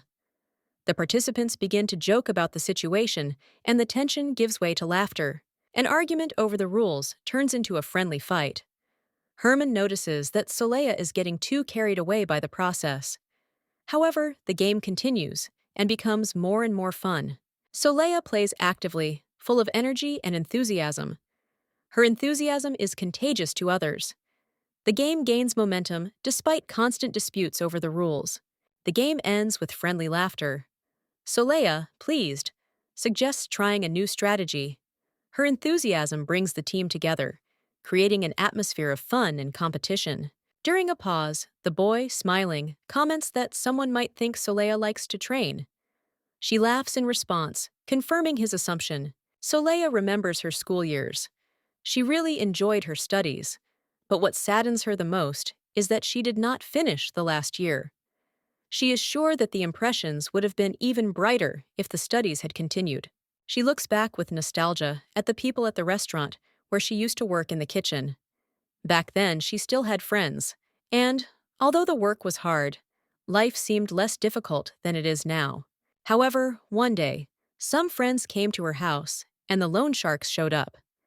This event became a point of no return for her, destroying the remains of her confidence and peace. Soleya decides to quit her job and cut off all contact with these people. She doesn't want anyone from the past to continue interfering in her life. Soleya suggests playing the children's game. The hibiscus flower has bloomed. Although it may seem a bit strange, she assures that it will be fun if everyone participates. She enthusiastically explains the rules of the game while holding the ball in her hands. Her energy and enthusiasm are contagious to those around her. It seems that a children's game can really bring this unusual group together. When someone starts to hesitate, Soleya simplifies the task and chooses a different flower to play with. This choice creates a light and informal atmosphere, encouraging everyone to participate. Soleya, with a sparkle in her eyes, begins the game. Her passion for what is happening captivates, and even the most skeptical participants begin to immerse themselves in the atmosphere of childlike spontaneity. However, not everything is so easy. Some participants begin to complain about dishonesty. In response, Soleya takes on the role of judge, restoring order and calling on everyone to continue. Suddenly, the man intervenes, firmly demanding that the rules be respected and the game continue. He supports Soleil, and Gray, despite resistance, agrees. Everyone's energy reaches a climax, uniting them. A bright red-haired Soleya and a man are quietly arguing outside a majestic building. Soleya reproaches him for using that word, but the boy categorically denies it. There is tension between them, creating an atmosphere of hidden irony. Herman notes that Soleya was on the verge of death yesterday, but he is surprised by her joy today. Her gaze is filled with reflection and slight shame. Soleya irritably wonders why Gray is provoking her into a fight again. His tense expression highlights her inner turmoil. She makes it clear that she is too busy at the moment to be distracted by his words. Alaman, trying to start a conversation, is met with Soleya's determination, who walks away, stating that she now wants to focus on training. Her astonished look shows how unexpected her words are. Herman, with a mocking smile, makes a caustic comment, calling their actions senseless. He remains in the shadows, his face illuminated by a cold light, which increases the tension between the characters. Gray steps into the situation, gently reprimanding Herman for his harsh words. His calm, confident tone attempts to ease the tension, but the tension remains, as if a hidden storm is about to erupt. Suddenly, Herman covers his face with his hands, as if hiding something important. He looks confused, and there is an air of strange uneasiness around him. The soft light and the flowers create a contrast with his emotions. Herman is shocked and confused, as if he suddenly realized something important about himself. His expression turns startled, creating a moment full of intrigue and mystery. Soleya, Gray, and the other knights actively try to boost morale by loudly encouraging each other. The energy of the scene increases, adding motivation and tension to the narrative. Herman, by uttering a mysterious phrase, falls once again under the blow of fate. Energetic and determined, Soleya seems to put an end to it, creating a tense and dynamic ending to their interaction. Soleya, laughing, runs away from Herman, who tries to catch up with her. She mocks him, implying that he won't be able to catch her. Herman, exhausted, hides behind a tree, trying to catch his breath, But inside, he is already thinking of how to turn the situation to his advantage. Herman understands that to win, he needs to change tactics. His smile becomes mysterious, and determination flashes in his eyes. He decides to use magic to put Saleya at a disadvantage and take control of the situation.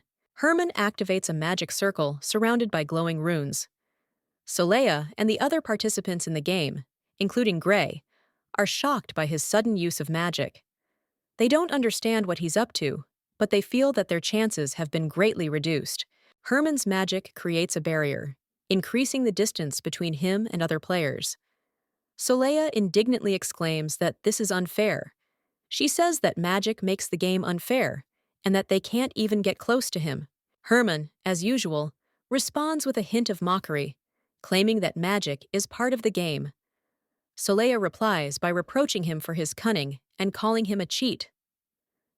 Gray watches the discussion in silence, waiting for the right moment. Saleya, irritated, finds the ball and throws it to Herman, interrupting his triumph. Herman is shocked and can't seem to believe that someone dares to attack him. The magic around him begins to dissipate. Herman, clenching his fists in anger, wonders how Saleya could have thrown the ball at him. His aura turns sinister, and Saleya realizes that her provocation may have been too risky, but she doesn't back down, ready for a new phase of the game. From the balcony, the father watches what is happening with a slight smile. He is interested in how young people deal with such emotional situations. He notes that it is rare for Herman to participate in games with others. Herman, Saleya, Gray, and the rest of the players return to the game, now interacting more actively. Each of them tries to use their skills to win, including Herman, who has softened after the recent conflict. The father decides to prepare the room so that in case of rain, the youngsters can continue playing inside. He is glad that Herman has finally found a way to spend time with other people, although before this he always kept to himself. Saleya, a girl with bright red hair and purple eyes, suddenly meets the gaze of a mysterious man. This makes her feel embarrassed and worried about how to behave. A gray-haired man holds a flower that has bloomed near his window, remembering something important. His gaze fills with warmth, but it changes abruptly when he hears that someone has harmed his daughter. A man writes a letter to Saleya. He reminds her of the need to take care of herself, but hints that if her destiny is linked to a certain marquis, danger awaits her. A feeling of happiness mixed with pain arises in his thoughts, as if something is stuck in his throat. He wonders why happiness is always so fragile. The maid screams in panic, asking why her mistress did this, believing that Saleya no longer needs her. Her words fill the atmosphere with anxiety and uncertainty. In the morning, Saleya, looking relaxed, lazily asks the maid the reason for her concern. She is completely unaware of her feelings, which increases the contrast between their emotions. The maid, desperate, accuses her of buying a new servant, feeling useless. She can barely hold back her tears as Saleya tries to understand her strange behavior. Saleya reacts to the maid's emotions with confusion, not understanding her words. Her expression shows a mix of irritation and surprise, which makes the situation worse. In the castle hall, Saleya meets strangers. One of them offers her to sign a contract, addressing her as Princess, which creates a tense atmosphere. Herman and Gray appear on the stairs, interrupting what is happening. Their determination raises the question of who dares to interfere in Saleya's affairs. The situation is heating up and foreshadows a conflict. Saleya's father looks sternly at the two men, Herman and Gray, reproaching them for their inappropriate behavior towards his daughter. The tension between the characters increases, adding drama to the atmosphere. The next morning, Saleya greets her father at the front door, trying to understand the reason for his early visit. The father, with a warm smile, reports that everyone was waiting for her to have breakfast together. Herman and Gray appear after their father, which surprises Saleya. She wonders why they are all gathered together and comments that she could have prepared ahead of time if she had been warned. Herman jokingly complains that the long wait has made him hungry. His words are full of humor, but Saleya responds with a cheeky smile, revealing her attitude towards the situation. Saleya decides to express her opinion with a little provocation, showing Herman a gesture he had never seen before. Her smile becomes brighter and her gaze more mocking. Gray quickly guesses the hidden meaning behind her actions, though he doesn't know the exact meaning of the gesture. His mischievous smile betrays his understanding, eliciting a light laugh. Solea's expression suddenly changes, and her gaze becomes sharp and determined. She sarcastically puts Herman in his place, not hiding her anger and sarcasm. The father, observing this interaction, asks what is going on. When he learns that Herman bought a man for Solea, his surprise turns to bewilderment, and he demands an explanation. Herman calmly claims that it was his initiative, and that he did it for Solea. The father is surprised by his determination and unexpected honesty in the situation. Herman explains that he wanted to help Solea find the one she really needs. His determination to make her happy is evident, despite his shock and confusion. Surrounded by Gray and Herman, Solea desperately tries to explain that everything is not as they think. Her panic is clearly reflected in her gestures and facial expressions, creating a tense atmosphere. Solea's father, sitting on the throne, demands that the hooded man raise his head. Seeing him, the father insists that this is a mistake, as the Dawn he seeks must be someone else. The father demands that the chains be removed from the stranger so that he can examine his legs. This is because he suspects that it is the feet that will help confirm the identity or dispel doubts. Solea is shocked by the situation and thinks the whole leg thing has become some kind of absurdity. She clearly feels confused and is trying to make sense of what is happening. Herman intervenes to protect Solea and helps her out of an awkward situation. At this point, the atmosphere becomes tense, but suddenly it turns into relief thanks to the brothers' intervention. Solea's father expresses his willingness to sign a contract to close the matter, but Solea realizes that her words have been misinterpreted again. She feels ashamed and confused. The man, with a mischievous smile, reminds Solea of the incident where she claimed that no one was there. His calm but sinister tone raises new questions about her past. Solea, sitting in a majestic pose, denies what was said, claiming that she does not remember anything, including her feelings for anyone. Her voice is determined not to give in to the provocation. The father, after carefully examining the man, declares that his legs are too well cared for Dawn. Herman assures that he has nothing to hide from his family, to which Solea tries to intervene again. Solea explodes with anger, condemning the constant talk about legs and accusing Herman of being too intrusive. Her emotions reach their limits, emphasizing the intensity of passions. Solea stands in the hallway, her gaze directed towards the distance, where the bright light disappears. Her inner voice is full of worries. She feels alone. Her weak gesture seems to want to cling to someone important. In the company of Herman and Gray, light conversation distracts from gloomy thoughts. Herman laughs as he comments on Solea's strange preferences. His embarrassment makes the atmosphere more sincere, but anxiety remains. At dinner, Solea tries to cope with the memories that have come flooding back to her. She tells herself that everything is okay, but thoughts of the man whose words once hurt her haunt her. Her heart aches at the memory. The words that promised eternal love come back to her mind. But now those warm moments seem distant and unattainable, which increases her feeling of guilt. Solea becomes more and more immersed in her experiences. She feels disappointed and hurt, as if she has not lived up to the expectations of others. Her thoughts return to past mistakes, which makes her doubt. Gray interrupts her thoughts and stops her from leaving. His confident voice and steady gaze seem to tell her that she is not alone. His hand on her wrist is a reminder that things can still be fixed. He notices her fears and insecurities and tries to dispel them with his words. He convinces her that the man she is afraid of disappointing is not as strict and cold as she thinks. Gray's words warm her heart. His confidence gives her strength.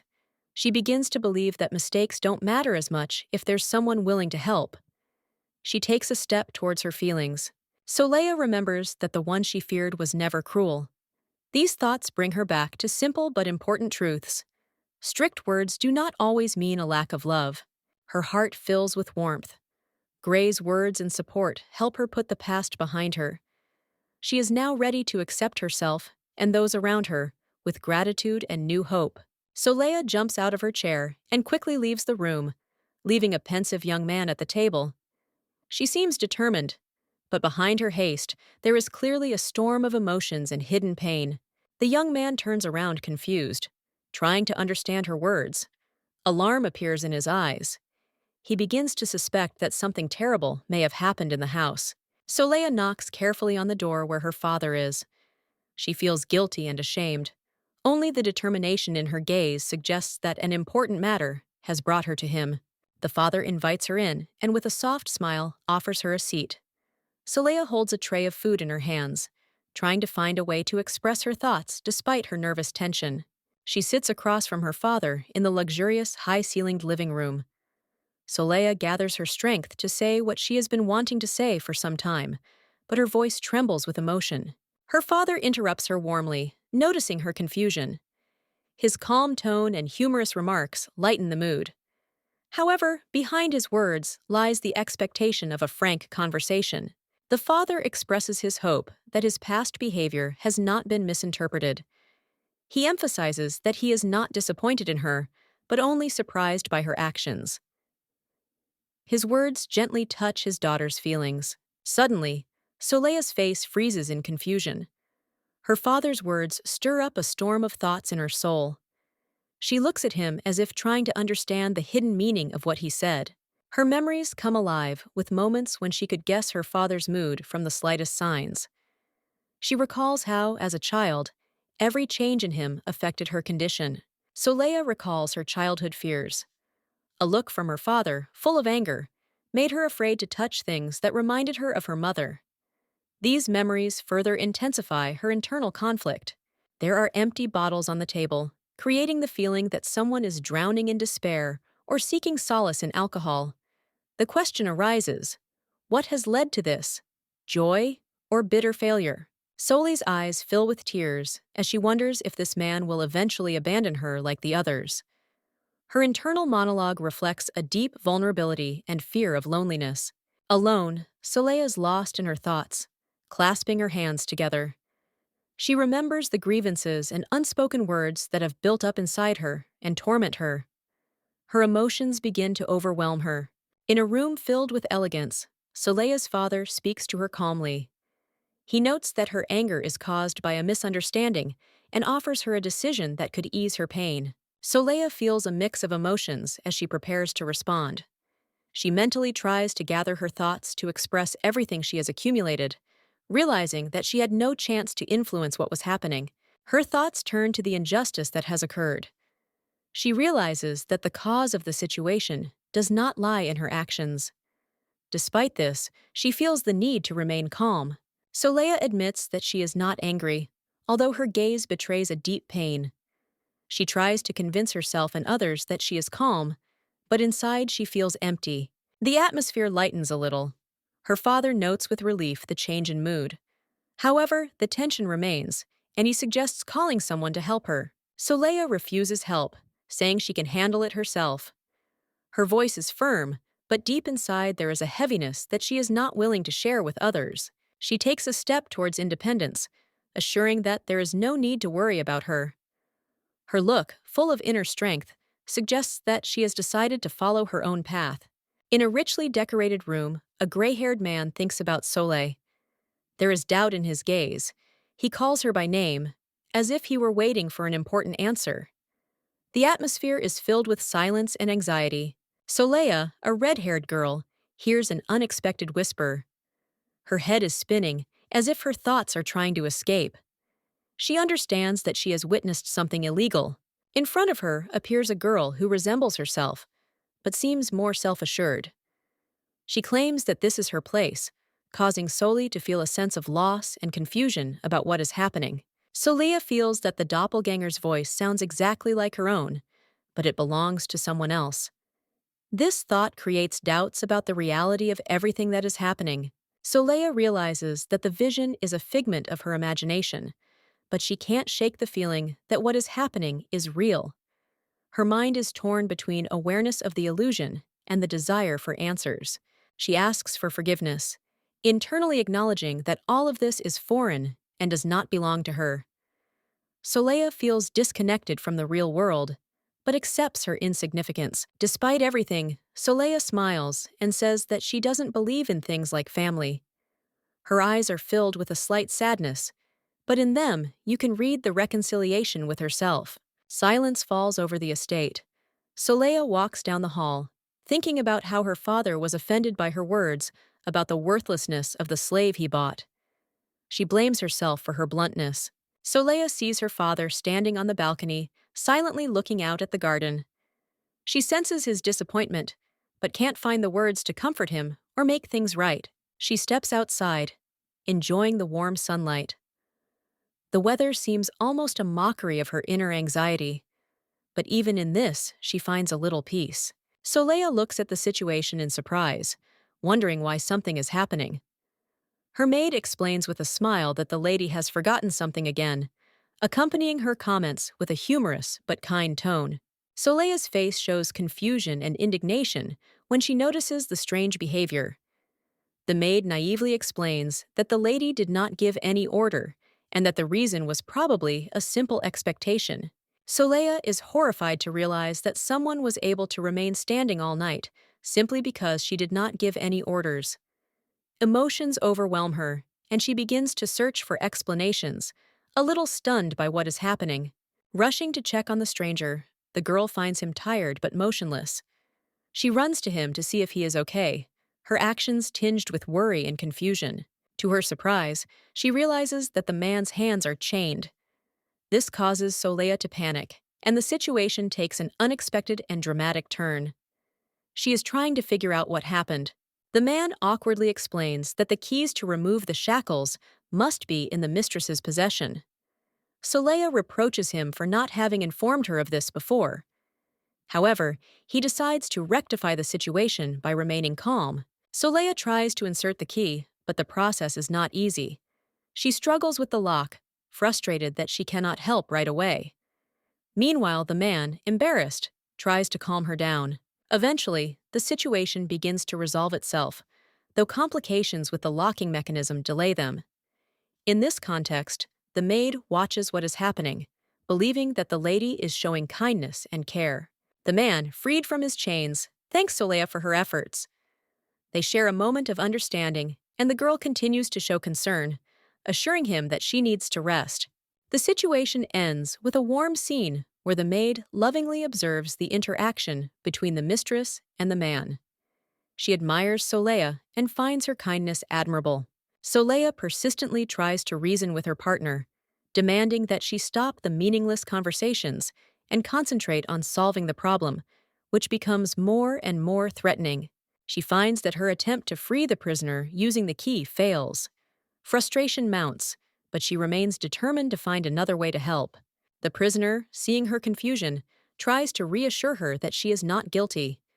His gaze is filled with gratitude, but Soleil feels that her guilt is only increasing. Soleil suggests going back and looking for other tools for liberation. She also insistently tells the captive to straighten his clothes, showing concern. The man expresses his gratitude for her concern and calls her kind. Despite the situation, Soleil remains clear-headed and plans her next steps. Suddenly, you remember important information from the list that could change the course of events. A new plan of action is forming in your head. Recalling the data about the prisoner, Soleil comes to the conclusion that there is something special about him, despite his physical injuries and fatigue. She decides to cut the chains and orders one of her companions to bring an axe, showing her determination. Soleil realizes that using an axe in her room is impossible. She moves the action outside to avoid causing damage and create a safe environment. The servant brings the axe, and Soleil organizes the process.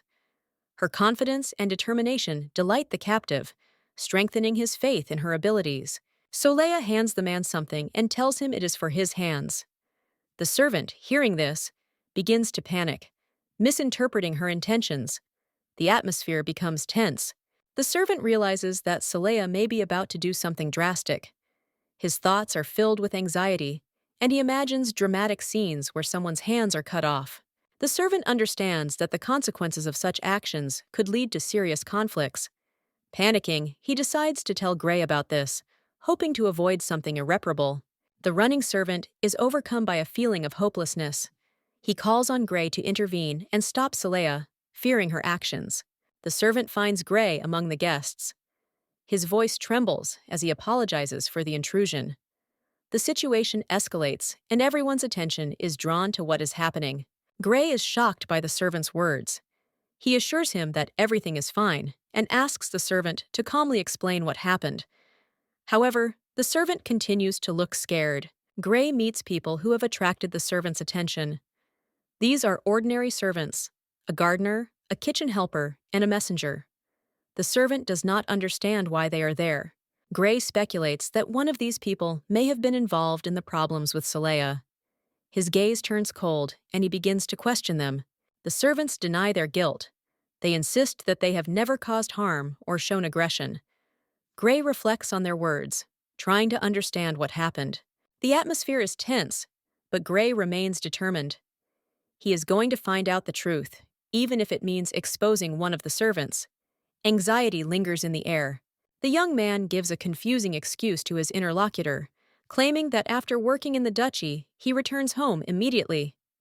He insists that he would never dare to do anything illegal or immoral. Gray, stern and self-assured, accuses him of disrespect and inappropriate behavior. He reports that neighbors often hear strange noises coming from the man's home, including children crying and screaming, and questions his honesty. The maid is shocked to hear the accusations. She wonders how such a gentle and indecisive man, unable to say no, can be accused of violence. Her emotions highlight the gravity of the situation. The man's face changes at the accusations. He denies everything and asks suspiciously which of the neighbors could have said that. His gaze betrays anxiety, and his voice becomes cold and tense. Gray, without losing his cool, reproaches the man for his insolence. His confidence and severity increase the tension, emphasizing the difference in status and position between the interlocutors. The man, on his knees, swears his innocence, saying that he always separates home and work. Gray sarcastically comments that the rumors about the domestic tyrant may be true and moves the conversation on to the next suspect. Gray moves on to the next man and accuses him of stealing the remaining alcohol from the kitchen. He stresses that he could have turned a blind eye, but the problem is that things have gone much further. Gray accuses a man of attacking a maid from another family. The accused defends himself by claiming that it all began with a misunderstanding in a store where he was trying to wait in line to get his place. Gray replies, based on eyewitness accounts, that the situation seemed different.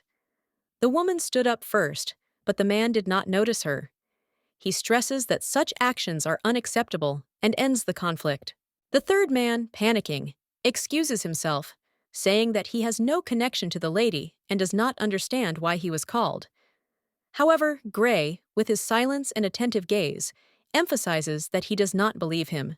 Gray, pensive and a little gloomy, he recalls his secret encounters with Saleha. He describes her shyness and calls her lay when they are alone. His thoughts are full of tenderness. He notices her embarrassment, which makes her even sweeter. Gray goes on to reflect on his affection for Saleha, comparing her to a ripe apple due to the blush on her cheeks. His tone hints at a deep emotional connection, with a hint of sadness and warmth. The servant timidly justifies himself to Gray, admitting his mistake. He claims to have admired Saleha from afar, finding her beautiful. His voice trembles with fear as he swears that he never touched her for fear of his master's wrath. Gray begins to laugh, his laugh soft but terrifying. He admits that he never thought such lowly servants could be found in his house, emphasizing his fury at the violation of boundaries, while at the same time displaying cold cruelty. His eyes fill with rage as he coldly calls the servant a scum worthy of contempt. The atmosphere around him heats up, as if there is a threat hidden in his gaze, and his inner calm is slowly giving way to a storm. Gray ponders what to do about the current situation. His gaze turns to the old servant he trusts. He says that even if no one touched Soleil, all the other abominations happening in his house cannot be ignored. The senior servant remembers that the new slave is also called Dawn, and, smiling, hints at a coincidence. However, he suddenly realizes that he has too much to do to deal with this story, and quickly tries to leave. The situation becomes tense when the servant announces that the mistress is going to punish the slave, possibly by cutting off his hand. Desperate, he asks Gray to intervene and save his weak and fragile lover. Gray was stunned by what he heard. His face filled with rage, and he exclaimed, calling the culprit a bastard. His indignation reached its limit, and in his words, you could hear the determination to restore order. Giving the order to his loyal man Morgan, Gray orders the culprit to be dealt with, cruelly punishing him for his betrayal and the undermined honor of the house. His voice is firm and his intentions ruthless, reflecting his desire to complete this story completely. Gray tests his inner resolve as he prepares to protect someone important to him. His intense gaze and the flashes of red light surrounding him emphasize his willingness to face the task alone, despite the possible consequences. An agitated Gray rushes down the long hallway, filled with golden reflections, thinking of the injustice his friend or loved one faced. His steps reflect impatience and a desire to act immediately. He meets a girl who, despite her bright eyes and mischievous smile, seems to harbor pain. She teases him, trying to ease the tense atmosphere, but Gray remains focused on his goal. Gray sees a child with a blank, vacant stare. This image stirs anger and regret in him because he realizes that the child has become a victim of abuse. Gray decides not to stand by and help. The tension mounts as the girl's voice rises in front of him. She is clearly agitated, her face filled with anger and desperation. Gray realizes how important this situation is to her, and his resolve grows. Remembering his family connection, he firmly decides that he will not allow anyone to disturb his younger sister's peace. He reflects on his role as a protector and willing to take responsibility. Gray analyzes the girl's soft character and comes to the conclusion that she will not be able to achieve what she has planned. He is convinced that he must act in her place, despite her efforts to be strong. Running towards the scene, he notices that his sister is holding an axe in her hands. The atmosphere is tense, but Gray remains calm and quickly assesses the situation. Taking the axe, he firmly declares that he will face the difficult task alone. The girl is shocked, but Gray calmly assures her that everything is under control, showing concern and determination. In humorous style, their conversation ends with a joke. Gray warns his sister about possible splashes, which makes her smile. Despite the seriousness of the situation, he finds a way to support her. Gray ponders the possibility that the blood could be a sign of damage and wonders about the metal fragments. His calm gaze expresses reflection, and the words in the cloud enhance the sense of doubt and analysis of what is happening. A mysterious man in a purple cloak appears in front of Gray, emitting a sinister aura. His angry words indicate that he is seeking protection for someone close to him, and he seems to be quite determined.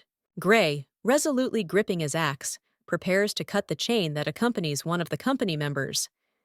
His confidence is shaken a little when the situation does not go as planned, and the screams of fear increase the tension of the scene. Soleil, stunned by what is happening, screams loudly at Gray that he should have just cut the chain and not done anything careless. Her emotions are expressed in a loud scream, emphasizing the intensity and gravity of the situation. Screams "Damn!" sound in the sky as an event reaches its climax. Visually, we see the little creature with a hat fly away, adding surprise and a touch of comedy to the scene. Gray looks at Soleil in confusion as she scolds him for trying to cut off the stranger's hands. Her outrage makes the moment comically dramatic, and Gray clearly doesn't understand what happened. Embarrassed, Gray apologizes to Soleil, but she reminds him of the key that could solve the problem without the axe. In the background, a man examines his hands, surprised that they are still intact. Soleil eventually explains that the key was broken, so she tried an alternative method. Gray jokes in relief that everything is fine now, but is still a little embarrassed. Gray extends his hand to the stranger, offering to help him up. The man thanks him, though he apologizes for scaring everyone with his appearance and behavior. The atmosphere shifts to light comedy when Gray notices that the stranger is not wearing pants. Against a background of floral motifs, the character's emotions alternate between surprise and confusion, ending the scene on a cheerful note. Gray, looking confused, tries to explain the situation to Soleil, but she seems extremely indignant.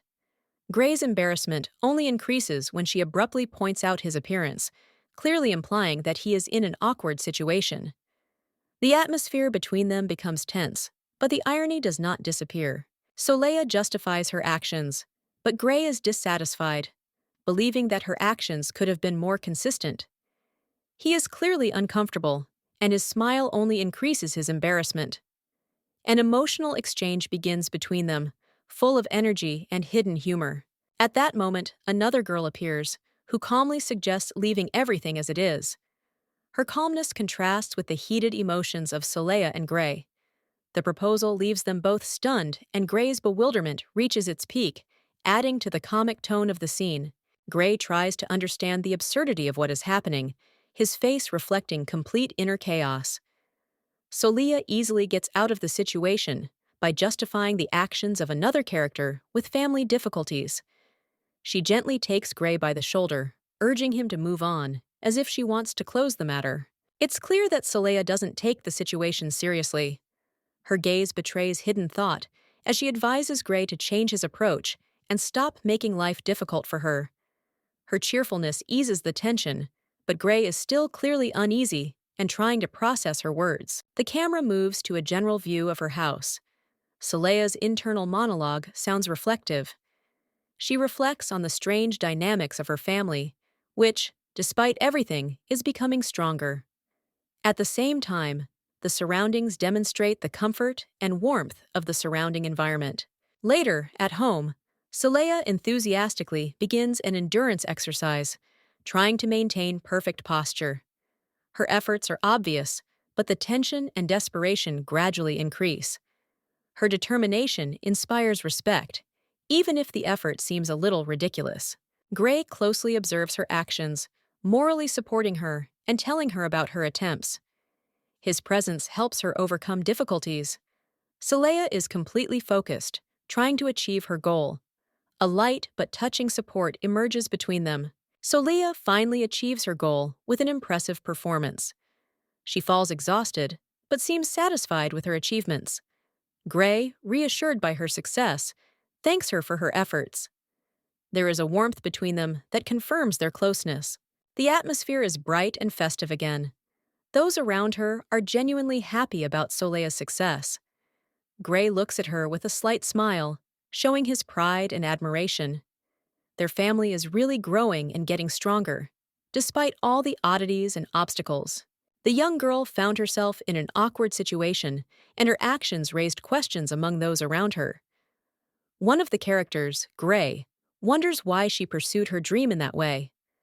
The girl is in a state of confusion, which conveys her inner experiences. Gray and the girl find common ground and seem to support each other. Their interaction is full of sincerity and warmth. This moment shows that even in difficult situations, support and encouragement can be found. For the first time, Gray realizes that his efforts are making a difference.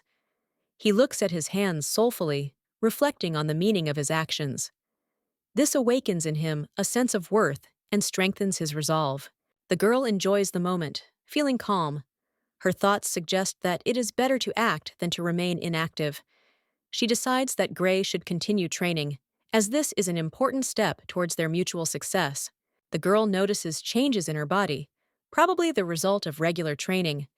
She looks at her muscles with admiration, realizing that the progress has been a pleasant surprise for her. This inspires her to keep going.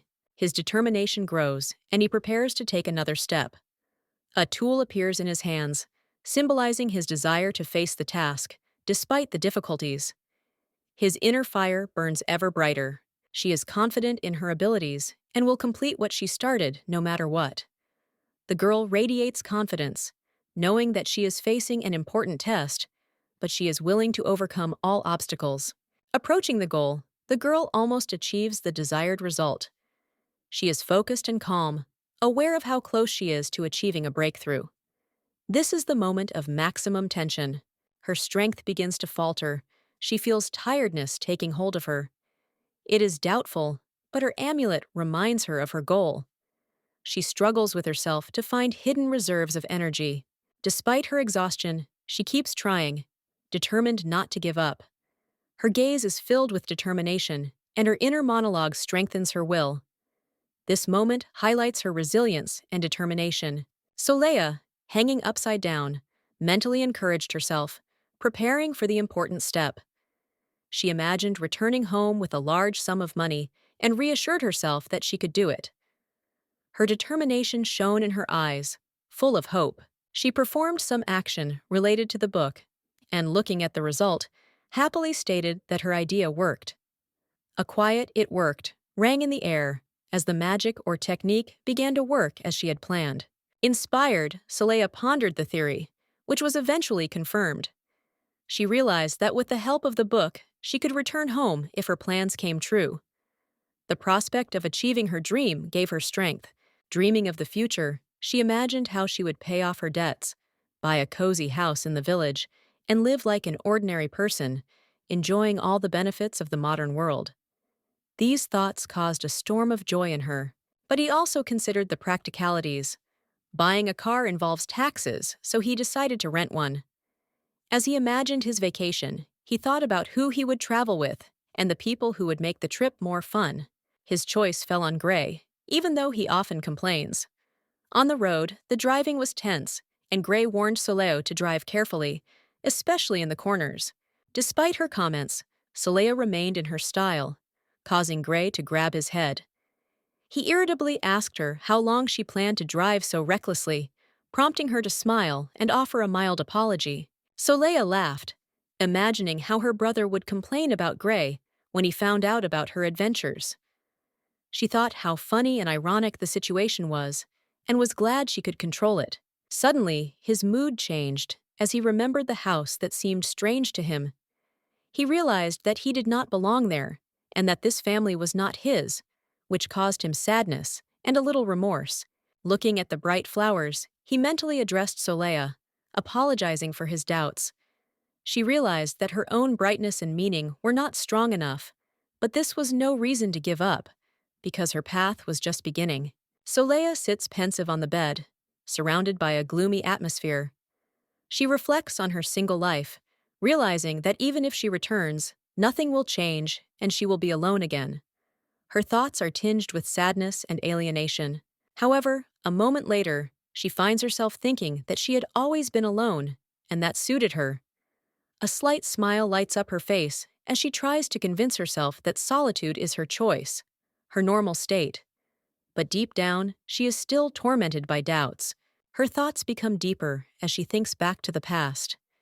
She once thought that being alone was ideal, but now, after what she's been through, she feels a strange desire to experience the warmth of family again, even if it seems impossible. She clutches the locket in her hand, lost in her memories.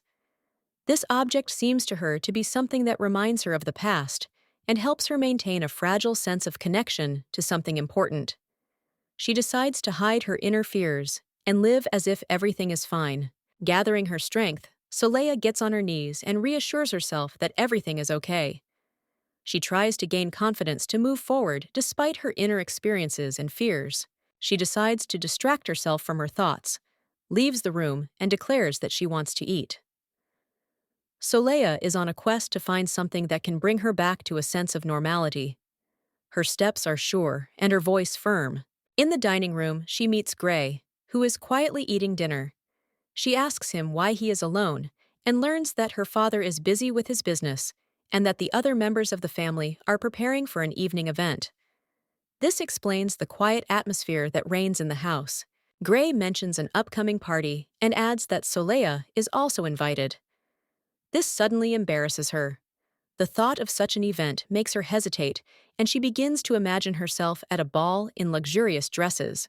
Soleil is shocked and anxious as she tries to figure out how to deal with this challenge. Dancing, fancy clothes, all of this seems unusual and scary to her.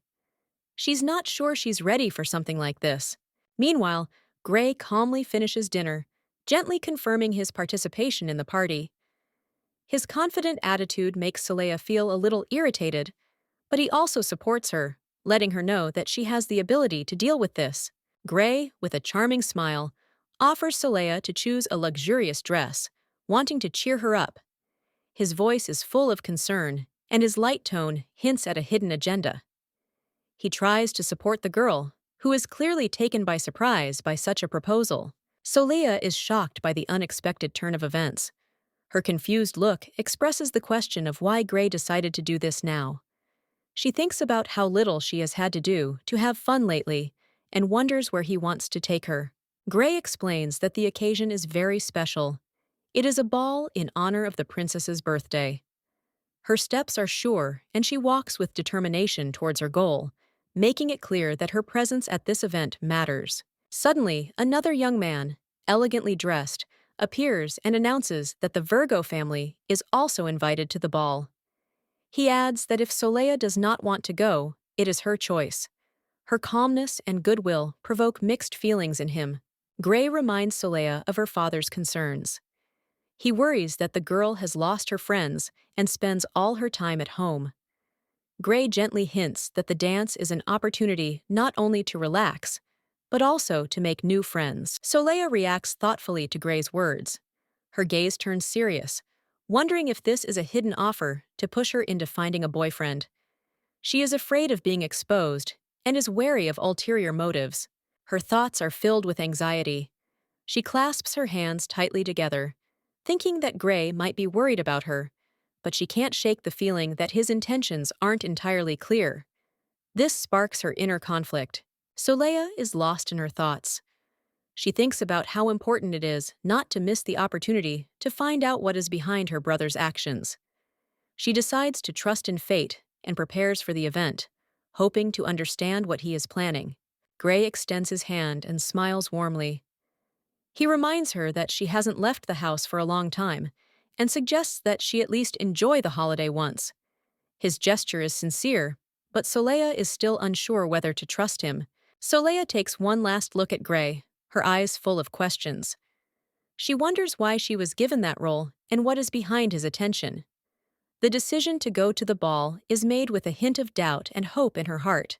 The gray-haired man wondered what happened to Soleil. Did memory loss make her withdraw, or did he disturb her in some way? Anxiety haunted him. He remembered her former spontaneity. The image of Soleil appeared before his eyes. Sweet and happy, she had never behaved so strangely before. The changes in her behavior were alarming and reminded him how much she had changed. A man in a business suit reflects on the fact that the distance between him and Soleil has become greater than expected. However, he notices that she is recovering and becoming more active, and he realizes that he needs to be more positive. Gray and Herman extend their hands toward Soleil, offering her their choice. Gray's sincere smile and Herman's determined gaze underline their intention. The soft light surrounding them creates an atmosphere of magic. Soleil finds herself in a dilemma as to which hand to take. Her confusion is reflected in the large question mark in her eyes. The unexpectedness of what is happening leaves her frozen for a moment.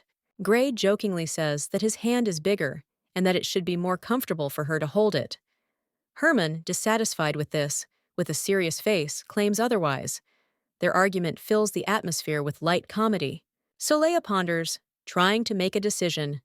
But suddenly, a strange young man intervenes, shouting loudly that she must take both hands.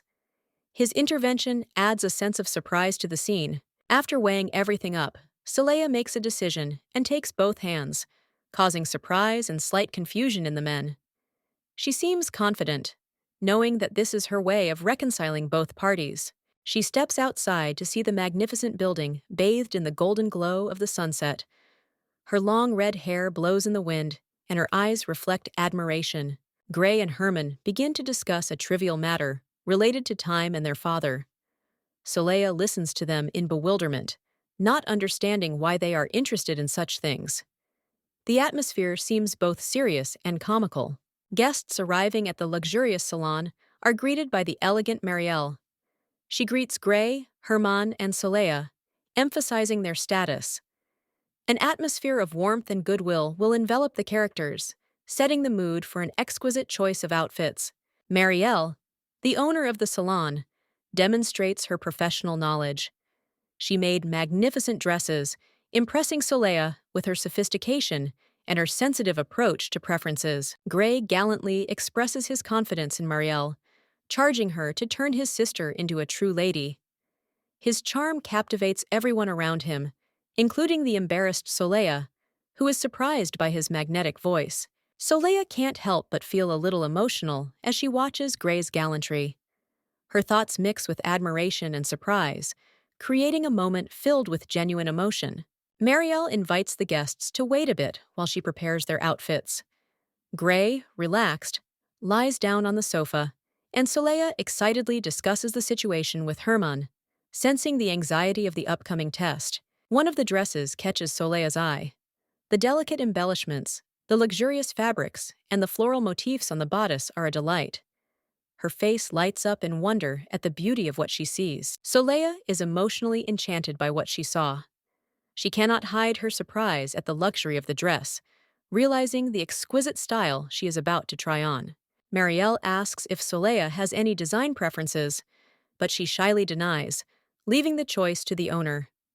The elegant Marielle leads the process with confidence, adding tranquility to the atmosphere. The atmosphere in the living room is filled with a slight tension, as if everything around them emphasizes the importance of the moment. Soleil reflects on her discomfort and fears accidentally disturbing the luxurious order of the room. The test begins. Marielle confidently helps Soleil, reassuring her with soft words. The girl lets herself be carried away by the feeling of trust and prepares to fully immerse herself in the process, feeling special. Marielle, whose gaze seems cold, notices that her interlocutor seems too thin. This creates a tense atmosphere in which emotions are hidden behind an exterior calm, increasing the mystery of the situation. Soleil discusses with Marielle the choice of fabric for the clothes. A little embarrassed, she confides her tastes to Marielle, who praises her preferences. Time is short, so the selection process is sped up, which adds a bit of a comic element. Soleil feels uncomfortable with the situation, she admits to herself. Her indecision adds to the atmosphere, and readers begin to empathize more with her internal experiences. When Soleil appears in a luxurious dress, the atmosphere is filled with light. She looks stunning, and her outfit is admirable. The audience holds its breath, anticipating the reaction of those around her to her new image. Gray and Herman seem shocked to see Soleil. Their silence highlights the emotional contrast between the luxurious beauty of the dress and their inability to find the words to praise her. After silent admiration, Herman suddenly decides, tuxedos. His abrupt response is a little comical and highlights how he is trying to hide his excitement. Gray greets Soleil, trying to be polite. However, his playful comment about her clumsiness causes a slight tension, which soon turns to laughter when she calls herself not a weirdo, but Gray. Soleil teases Gray by asking him to accompany her to the dance. Their light banter shows off their friendly dynamic and gives the scene a light, casual feel. Marielle intervenes abruptly, trying to prevent Soleil from making unexpected decisions. Her emotional reaction increases the tension, contrasting with the light atmosphere of the previous scene. The final scene shows Marielle being dragged away by Soleil, concerned about her actions. The comedic style emphasizes their relationship, adding dynamics and ending the series on a lighthearted note. Soleil, in a sparkling dress, runs down the hall, holding Marielle's hand. She rushes off, begging forgiveness from those around her, and dragging the maid with her. Gray, observing this scene, is surprised, but restrains his comments, limiting himself to raising an eyebrow questioningly. Suddenly, Soleil finds herself in the locker room. She is stunned and confused by what is happening. The maid insistently asks her to wait a minute, preparing for something important. In another room, Gray and Herman are talking. Herman asks where Soleil is, and Gray notes with a smile that the girl has gone through a transformation again. He mentions that Soleil's dress needs urgent replacement. Herman wonders if Soleil's new dress suits her, but suggests that there are even better options. Gray reminds him that the dress was her gift, insisting that she did everything perfectly. Meanwhile, the argument continues, adding a slight note of rivalry. The maid brings Soleil a new dress and asks her to try it on. Soleil reluctantly agrees, still not understanding the reason for such a commotion. She looks at the dress she brought, unsure if it will fit her. After trying on the dress, Soleil looks in the mirror and realizes that it looks too simple. She doubts that this outfit suits her and scolds herself internally for being too thin and elegant, which, in her opinion, does not make her image expressive. Soleil experiences inner discomfort, imagining how others might laugh at her. She is afraid of hearing criticism about her figure and sees a caricatured version of herself in the mirror, drowning in thoughts of criticism and ridicule. Memories overwhelm Soleil, reminding her of unpleasant moments from the past. She expects to hear again the caustic comments that have haunted her for so long, leaving a deep mark on her soul. Soleil tries to explain to the maid that the dress doesn't suit her, but she insists that she try on another outfit over it. There is hope in her eyes that this will save the situation and give the girl confidence. The maid excitedly shows off many details of her new outfit, assuring that everything will be perfect. She quickly adds the finishing touches to create an elegant look. Soleil, having relaxed a bit, begins to believe that everything can really turn out well. Soleil looks at her reflection in the mirror with surprise, her gaze filled with excitement. Her bright violet eyes betray an internal struggle. She realizes that an important step awaits her. Her fear is mixed with the hope that her outward appearance can express her true essence. At the entrance to the luxurious hall, Marielle calmly declares that everything is ready. Gray and Herman look at the door with restraint, waiting for Soleil to appear. The atmosphere in the room seems tense, foreshadowing something significant, as if time has stopped awaiting her arrival. Gray, seeing Soleil, cannot contain his astonishment. His face reflects both admiration and shock as he covers his mouth with his hand. His eyes shine with tenderness and regret, because he realizes how much the girl has changed.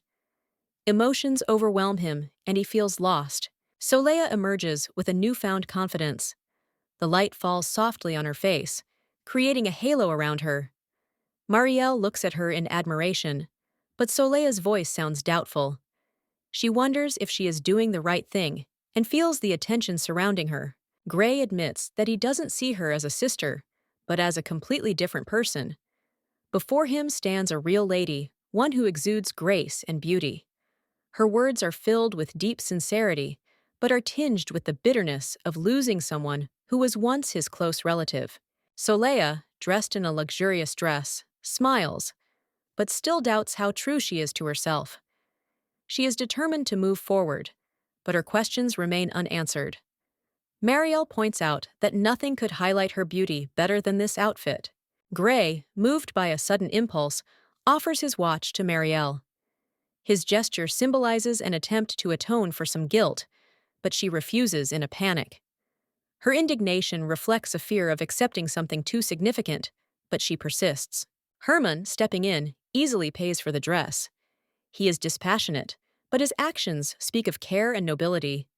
Marielle is stunned, as Gray's proposal only increases the drama of the situation.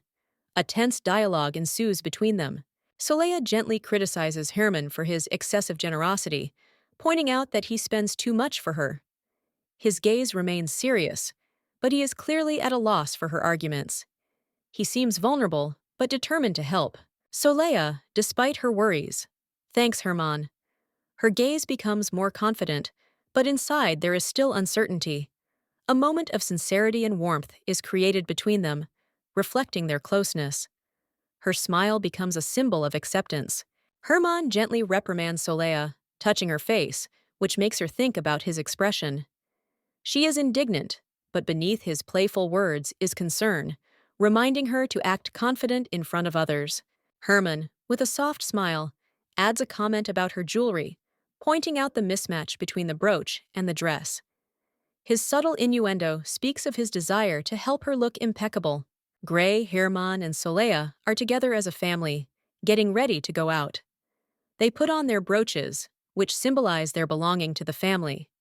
It is a symbolic moment that shows their unity. Soleil feels the thrill of being appreciated when she looks at her family. She remembers her belonging to a family, feeling at the same time joy and a little sadness for the doubts of the past.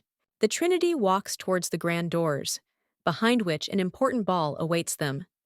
Soleil feels nervous, but tries to hide it, imagining it as an exciting journey through the palace. Arriving at the ball, they attract the attention of the guests. Rumors about Solea spread throughout the hall. Many are shocked by her appearance, considering her sickly and weak. The atmosphere becomes tense. Hearing unflattering comments about herself, Solea maintains her composure, even though she is seething inside. She sarcastically tells herself that she hears everything, but this only strengthens her resolve to show her strength. Gray jokes, pointing out that her appearance matches her outfit perfectly, though there is an encouraging note hidden in his words. Despite his joking tone, his support is important to her. All attention is focused on Solea, Herman, and Gray. They take confident steps, demonstrating the unity and strength of their family, which makes those around them reconsider their opinion of the Virgo heiress. A woman in a sparkling dress enters a spacious hall with a staircase filled with soft light. Her appearance leaves a deep impression. Gray watches intently, Herman remains silent, and Solea gazes in amazement at the dazzling figure, radiating light and grace, like the embodiment of perfection.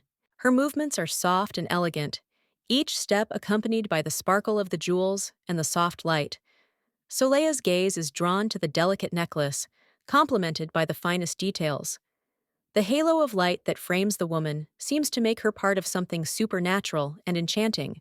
The woman addresses the audience with a warm greeting, naming Gray and Herman, then pauses curiously at Solea. There is a softness and kindness in her voice, which brings a slight smile to Herman's face and tension to Gray's. Solea responds calmly, maintaining her dignity. Gray, Herman, and Solea bow their heads in respect and congratulate the woman on her birthday. At this point, each expresses their emotions in their own way.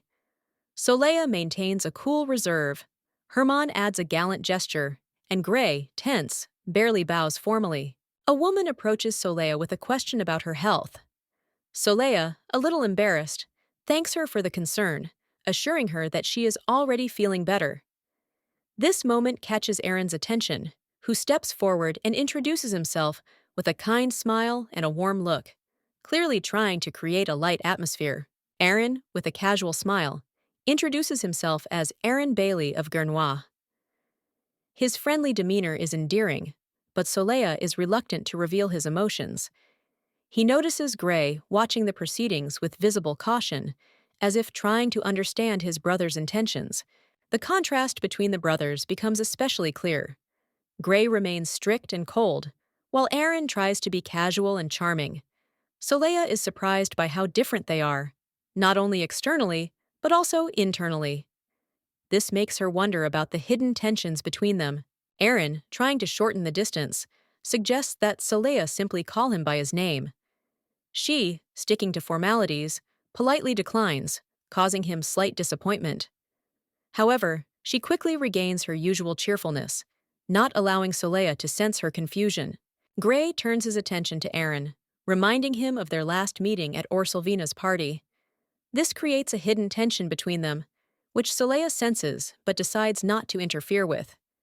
Aaron, keeping a relaxed attitude, tries not to show his emotions and remains polite. In an attempt to lighten the mood, Aaron asks Solea about her debut dance.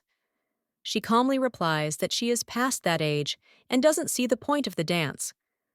Her disappointment is evident in her eyes, but she keeps smiling, not allowing tension to fill the atmosphere again.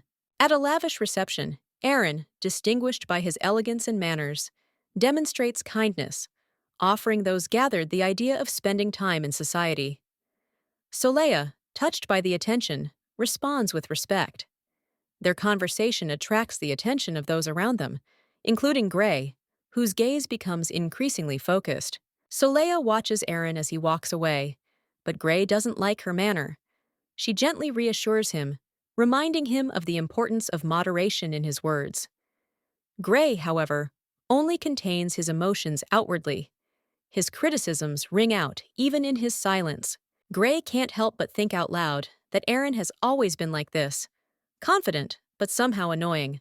Solea tries to justify Aaron, pointing out that he's kind, but the tension between them increases noticeably. Gray feels misunderstood but remains silent. Sitting in solitude, Gray reflects on Aaron's role in his society.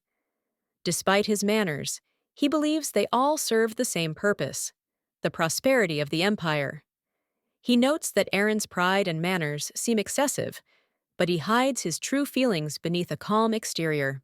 Aaron emerges from a different background, radiating confidence and strength. His mysterious gaze is hidden behind an elaborately decorated fan, as if he is toying with those who look upon him.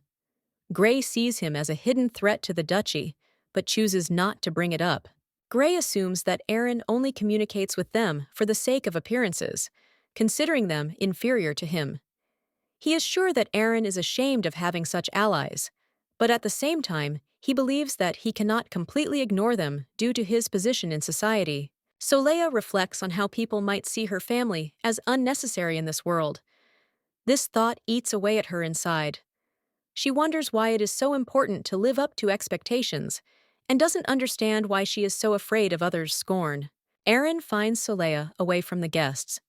He shows kindness and concern by suggesting she take a short walk to relieve the stress of the first dance. His soft words make her feel uncomfortable, but she doesn't want to seem ungrateful. Gray intervenes in the conversation, reminding him that he is responsible for Soleil's safety. His intentions are honest, but his abruptness betrays hidden emotions. There is a tension between him and Aaron that is increasingly felt in their tone and glances. Aaron coldly thwarts Gray's attempts to intervene, declaring that it is a matter of aristocracy. His expression grows more severe, showing that he has no intention of giving in. Soleil finds herself caught between two strong personalities and does not know how to resolve the conflict. Soleil looks at Aaron tensely, not hiding her irritation. She notices his condescending behavior and wonders if Gray really isn't from a noble family, since Aaron allows himself to speak to her so insolently. Her discontent grows, and her facial expression becomes increasingly cold. Aaron, smiling arrogantly, intervenes in the conversation. He claims that he has something to discuss with the Virgo heiress and suggests to Gray that he should step aside. His tone clearly irritates Soleil, and his insolence only increases the tension between the interlocutors. Aaron approaches Soleil and smugly claims that they could be good friends. He finds her behavior unbearably brazen and reacts with detachment and visible disgust. This moment increases his inner irritation. Soleil feels sickened by Aaron's unexpected closeness. She cannot hide her disgust and realizes that the physical reaction is due to his abrupt interference. She clearly feels that such behavior only provokes internal protest in her. Gray sees how badly Soleil behaves towards Aaron and tries to support her. His care and gentleness give her some peace, and the tense posture begins to relax. At that moment, she feels that Gray is the only one who sincerely cares about her condition. Aaron notices Soleil's reaction and mockingly asks her if she really thinks he's disgusting. Her words sound like a jab at his pride, but his face maintains the appearance of imperturbability. In fact, anger is boiling inside him. Aaron tries to justify his clumsiness by blaming his weak body. However, his words ring hollow, and his tone reinforces the impression that he is just trying to hide his feelings of humiliation. This scene makes his image even more pitiful in the eyes of others. Soleil coldly hints that nausea only occurs around Aaron. These words hurt him and make him lose confidence in himself. At this point, the heiress intervenes in the discussion, and her authoritarian tone adds tension to the conversation. The Virgo heiress calmly but wittily points out Aaron's suspicious behavior by asking him provocative questions. His face betrays confusion, and his attempts to justify himself sound unconvincing. This scene undermines his usual complacency. In conclusion, the heiress concludes that Aaron has spies in the Duchy of Virgo. Her words shock him, and he loses control of his emotions. Soleil observes everything with a cold smile, feeling an inner satisfaction for her loss in this verbal duel. At the ball, Soleil meets Aaron, who exudes calm and confidence. His words about apologizing for any inconvenience he may cause sound deliberately polite, but Soleil senses an underlying meaning. His reply is soft and evasive, but the tension between them grows. Aaron suggests taking a short break, which heightens the atmosphere of hidden intrigue. Aaron, flanked by Herman and Gray, reminds them of the importance of caution, emphasizing that rumors can be dangerous. His calm speech hides a subtle hint of control and surveillance. Herman and Gray accept his words with a certain degree of tense agreement, realizing the need to be on guard. Soleil loses her patience and angrily pushes Aaron against the wall, accusing him of belittling her status and hospitality. Her decisive words break the fragile balance of their relationship. Aaron remains apparently calm, but his gaze becomes cold and distant. Aaron abruptly cuts off the accusations and warns Soleil not to mock his mother. There is anger in his words, but he calmly explains his behavior as an attempt to please the emperor. In response, Soleil glares at him defiantly, heightening the tension of the moment. Soleil decides to step aside next to Herman, making a sarcastic comment about his weakness. Aaron stays back, allowing himself to relax for a moment. He is pleased to realize that he resisted his fit of rage by maintaining his dignity, but the aftertaste of their dialogue remains. Herman, finding himself alone with Soleil, admits that the princess scares him a little. His tension is transmitted to Gray, who tries to distance himself. The mutual distrust between them continues to grow, creating the ground for new conflicts. Soleil, accompanied by the princess, enters a spacious room, where their conversation becomes more personal. The princess, with icy calm, points out the importance of presenting herself in person. Soleil feels cornered under her dominant gaze. The princess majestically pronounces her full name and adds that she can be called Krecha. Soleil tries to remain calm, although inside everything is tense with fear. The princess does not allow her to back down, emphasizing her superiority. Soleil tries to cope with the overwhelming emotions, but the princess's piercing gaze seems to paralyze her. Every word Krachi says impresses upon her that she must submit completely. A sense of tense anticipation grows in the room. The princess ends the conversation with an unexpected declaration about her desire to possess Soleil. Her words sound gentle, but there is a threat hidden in them. Soleil senses the conflict reaching its climax and realizes that she is now completely dependent on Krachi's will. At the ball, surrounded by light and flowers, a mysterious woman with golden hair proposes a deal. She promises Soleil, a girl with red hair and purple eyes, great power if she agrees to be her sword. The words sound convincing, but they contain a hidden danger that Soleil senses. Soleil, surprised by the offer, tries to keep her composure, but her nervousness betrays her confusion. She is not used to this type of situation, and the woman's tone and persistence make her suspicious. The internal tension is growing, and she understands that there will be no easy way out of the conversation. The woman continues to persuade, speaking of the prospects that will open up for Soleil. She mentions the title of Duchess and promises her a power she has never had before. The atmosphere heats up, and the offer becomes more and more tempting, but Soleil remains on the alert. Soleil firmly rejects the offer, making it clear that she is not interested. Her calm, easy smile hides the tension, but inwardly she is preparing for the fact that the woman will not back down. Her refusal is a challenge that only makes the situation worse. Soleil notes that the Duke's health is fine, and that it is too early to talk about the legacy. She skillfully avoids direct conflict, trying to maintain her position. The woman continues to press, but Soleil finds the words to keep the situation under control. Realizing that the conversation is reaching a dead end, Soleil decides to leave. She pretends not to have heard the woman's latest advances, but the tension in the air remains. As she leaves, she feels the penetrating gaze of her interlocutor and realizes that their confrontation will not end there. The woman hints at Soleil's friendship with the Duke's sons and emphasizes her influence. Her words get to the heart of the matter and force Soleil to wonder about hidden motives. The atmosphere becomes increasingly tense, and Soleil begins to experience an internal conflict. The woman promises to protect the Duke's children from prejudices due to their past if Soleil agrees to cooperate.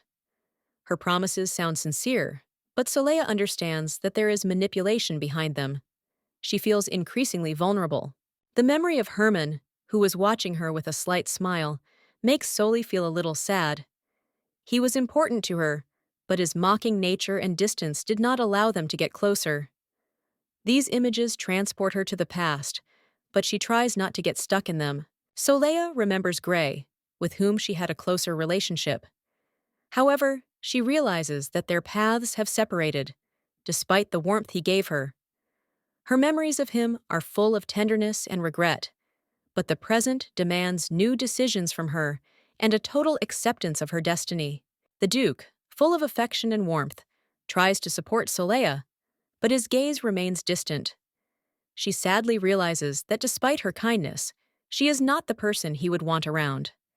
This moment highlights once again her internal gap between the desire for love and the feeling of alienation. Soleil watches the joyful family members laughing together. Their sincere smiles make her feel out of place. She bitterly reflects on the fact that she was never a part of their world, of their happiness, and this painful realization brings about a new round of loneliness. She convinces herself that the princess's words of support cannot harm her. However, deep down, she feels a strange and confusing feeling that does not leave her. It becomes a mystery to her that she is not yet ready to solve. Her thoughts return to the feeling of alienation, but a sudden pain in her chest breaks her composure. She realizes that her emotions are stronger than she expected, and trying to ignore them only increases her internal suffering. An inner voice tells him that the proposed conditions could turn into the realization of his dream. His heart is full of contradictions, because he understands that this path can give him what he always dreamed of, but it requires a great sacrifice. Dark memories invade her like a black whirlwind. She remembers the trials and rumors that haunted her in the past. These poisonous words tear her apart, not allowing her to forget the pain she tried to bury deep in her heart. In her head, there is a firm promise to protect those around her. She is determined not to let anyone look down on them or belittle them because of their past. This promise becomes a point of support for her, giving her strength to face difficulties. Her dream of another life, full of happiness and acceptance, remains distant. She realizes that the person she despised most about her past was herself.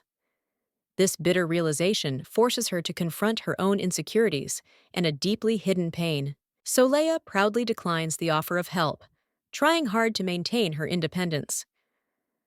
Despite her firmness, she feels a slight tinge of gratitude for the other person's sincere concern. This moment gives her the opportunity to feel the warmth she has been deprived of for so long. As she leaves the room, she modestly thanks him for the invitation, trying to hide her emotions behind a cold tone. Her heart tightens with a dull thud of pain, but she does not allow herself to show weakness.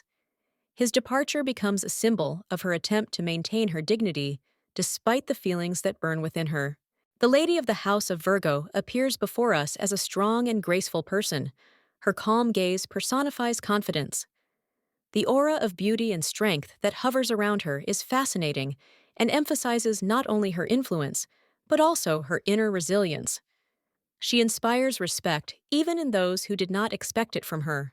A mysterious figure dressed in a dark robe is holding a magical artifact that emits purple light. The wizard tries to find Lady Virgo's weak point, but without success. His words sound cold, but inside he feels uneasy.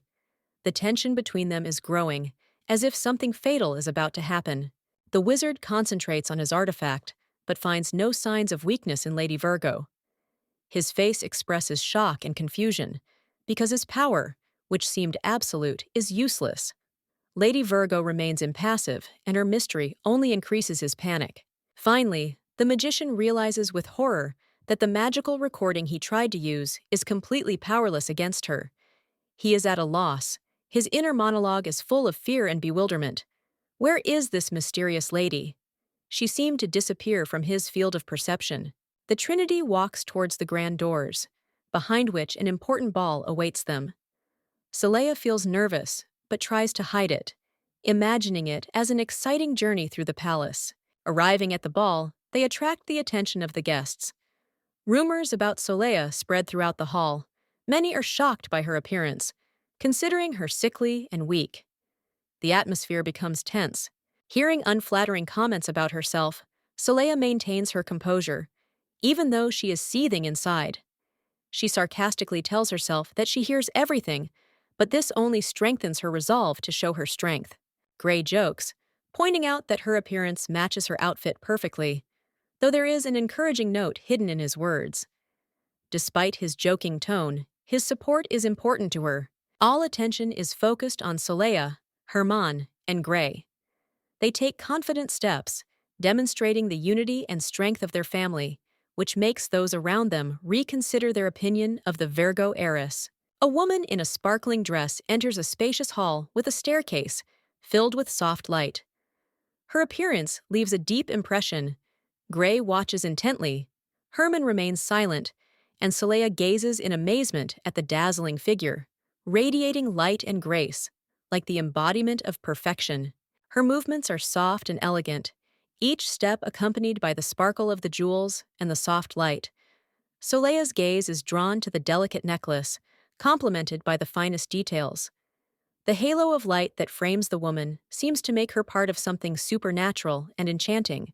The woman addresses the audience with a warm greeting, naming Gray and Herman, then pauses curiously at Soleil. There is a softness and kindness in her voice, which brings a slight smile to Herman's face and tension to Gray's. Soleil responds calmly, maintaining her dignity. Gray, Herman, and Soleil bow their heads in respect and congratulate the woman on her birthday. At this point, each expresses their emotions in their own way. Soleil maintains a cool reserve, Herman adds a gallant gesture, and Gray, tense, barely bows formally. A woman approaches Soleil with a question about her health. Soleil, a little embarrassed, thanks her for the concern, assuring her that she is already feeling better. This moment catches Aaron's attention, who steps forward and introduces himself with a kind smile and a warm look, clearly trying to create a light atmosphere. Aaron, with a casual smile, introduces himself as Aaron Bailey of Gurnois. His friendly demeanor is endearing, but Soleil is reluctant to reveal his emotions. He notices Gray watching the proceedings with visible caution, as if trying to understand his brother's intentions. The contrast between the brothers becomes especially clear. Gray remains strict and cold, while Aaron tries to be casual and charming. Soleil is surprised by how different they are, not only externally, but also internally. This makes her wonder about the hidden tensions between them. Aaron, trying to shorten the distance, suggests that Soleil simply call him by his name. She, sticking to formalities, politely declines, causing him slight disappointment. However, she quickly regains her usual cheerfulness, not allowing Soleil to sense her confusion. Gray turns his attention to Aaron, reminding him of their last meeting at Orsolvina's party. This creates a hidden tension between them, which Soleil senses but decides not to interfere with. Aaron, keeping a relaxed attitude, tries not to show his emotions and remains polite. In an attempt to lighten the mood, Aaron asks Soleil about her debut dance. She calmly replies that she is past that age and doesn't see the point of the dance. Her disappointment is evident in her eyes, but she keeps smiling, not allowing tension to fill the atmosphere again. At a lavish reception, Aaron, distinguished by his elegance and manners, demonstrates kindness, offering those gathered the idea of spending time in society. Soleil, touched by the attention, responds with respect. Their conversation attracts the attention of those around them, including Gray, whose gaze becomes increasingly focused. Soleil watches Aaron as he walks away, but Gray doesn't like her manner. She gently reassures him, reminding him of the importance of moderation in his words. Gray, however, only contains his emotions outwardly. His criticisms ring out even in his silence. Gray can't help but think out loud that Aaron has always been like this, confident but somehow annoying. Soleil tries to justify Aaron, pointing out that he's kind, but the tension between them increases noticeably. Gray feels misunderstood but remains silent. Sitting in solitude, Gray reflects on Aaron's role in his society. Despite his manners, he believes they all serve the same purpose: the prosperity of the empire. He notes that Aaron's pride and manners seem excessive, but he hides his true feelings beneath a calm exterior. Aaron emerges from a different background, radiating confidence and strength.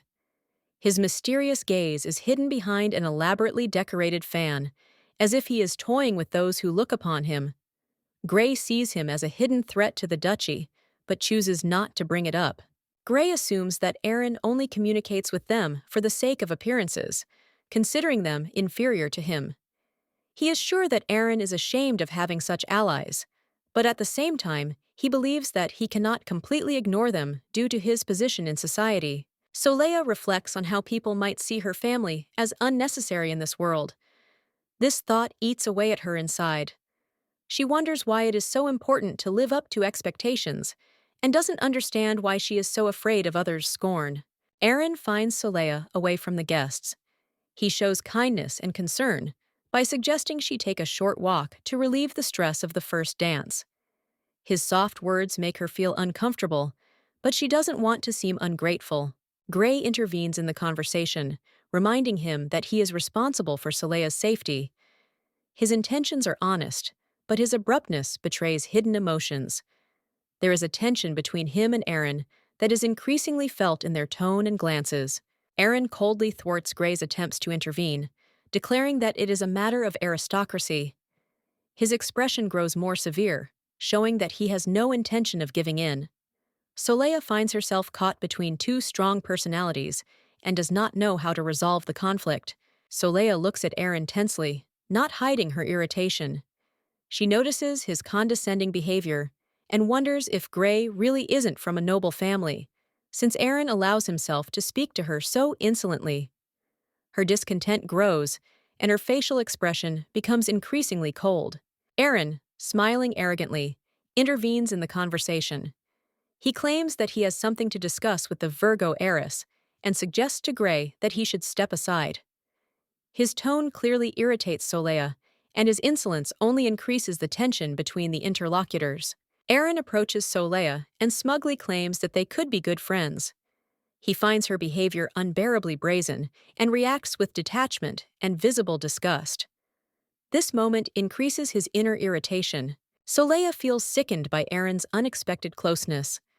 She cannot hide her disgust and realizes that the physical reaction is due to his abrupt interference. She clearly feels that such behavior only provokes internal protest in her.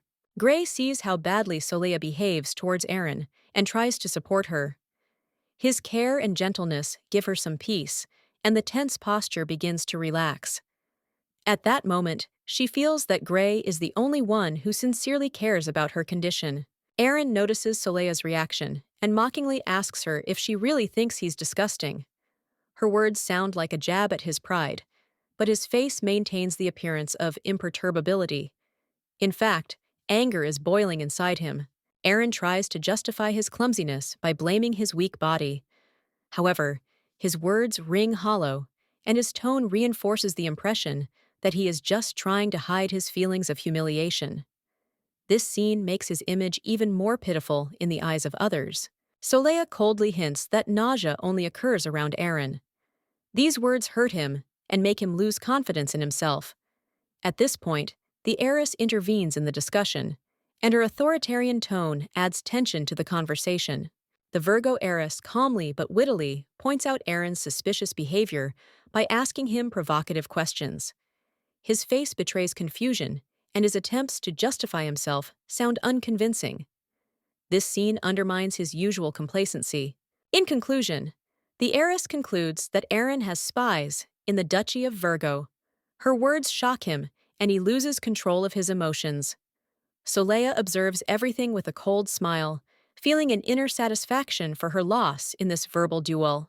At the ball, Soleil meets Aaron, who exudes calm and confidence. His words about apologizing for any inconvenience he may cause sound deliberately polite, but Soleil senses an underlying meaning. His reply is soft and evasive, but the tension between them grows. Aaron suggests taking a short break, which heightens the atmosphere of hidden intrigue. Aaron, flanked by Herman and Gray, reminds them of the importance of caution, emphasizing that rumors can be dangerous. His calm speech hides a subtle hint of control and surveillance. Herman and Gray accept his words with a certain degree of tense agreement, realizing the need to be on guard.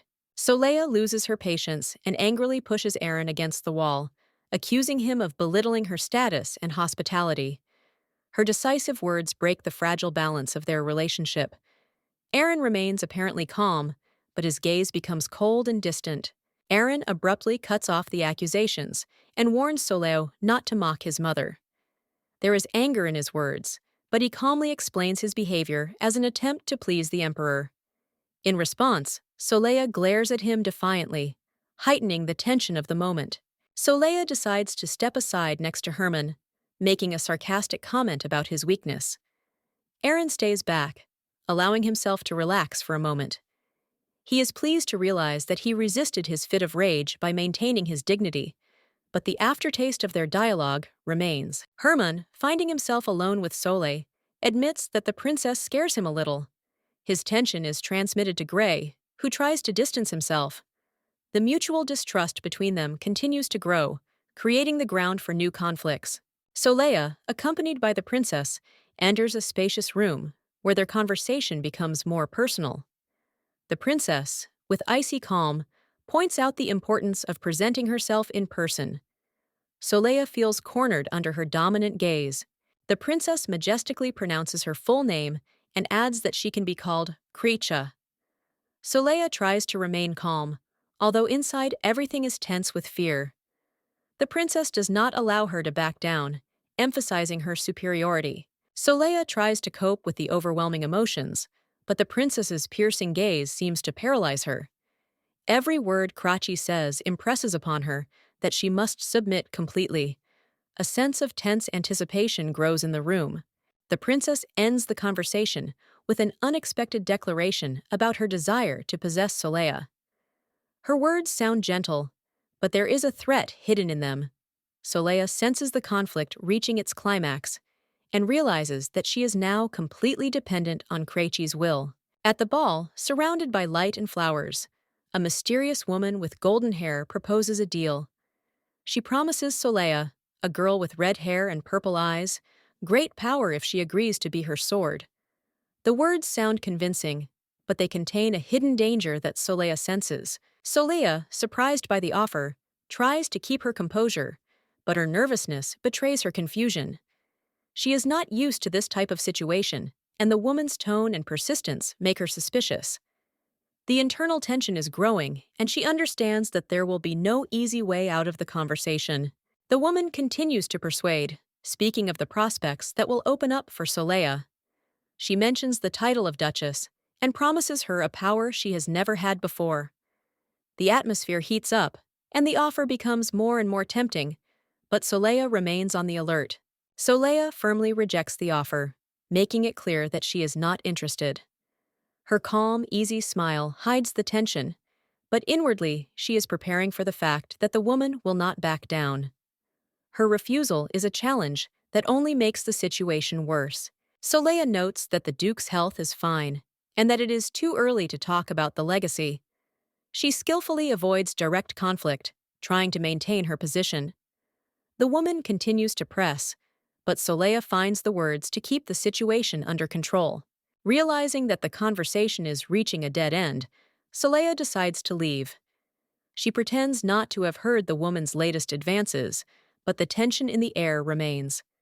As she leaves, she feels the penetrating gaze of her interlocutor and realizes that their confrontation will not end there. The woman hints at Solea's friendship with the Duke's sons and emphasizes her influence. Her words get to the heart of the matter and force Solea to wonder about hidden motives. The atmosphere becomes increasingly tense, and Solea begins to experience an internal conflict. The woman promises to protect the Duke's children from prejudices due to their past if Solea agrees to cooperate. Her promises sound sincere, but Solea understands that there is manipulation behind them. She feels increasingly vulnerable. The memory of Herman, who was watching her with a slight smile, makes Soli feel a little sad. He was important to her, but his mocking nature and distance did not allow them to get closer. These images transport her to the past, but she tries not to get stuck in them. Solea remembers Gray, with whom she had a closer relationship. However, she realizes that their paths have separated, despite the warmth he gave her. Her memories of him are full of tenderness and regret, but the present demands new decisions from her and a total acceptance of her destiny. The Duke, full of affection and warmth, tries to support Solea, but his gaze remains distant. She sadly realizes that despite her kindness, she is not the person he would want around. This moment highlights once again her internal gap between the desire for love and the feeling of alienation. Soleil watches the joyful family members laughing together. Their sincere smiles make her feel out of place. She bitterly reflects on the fact that she was never a part of their world, of their happiness, and this painful realization brings about a new round of loneliness.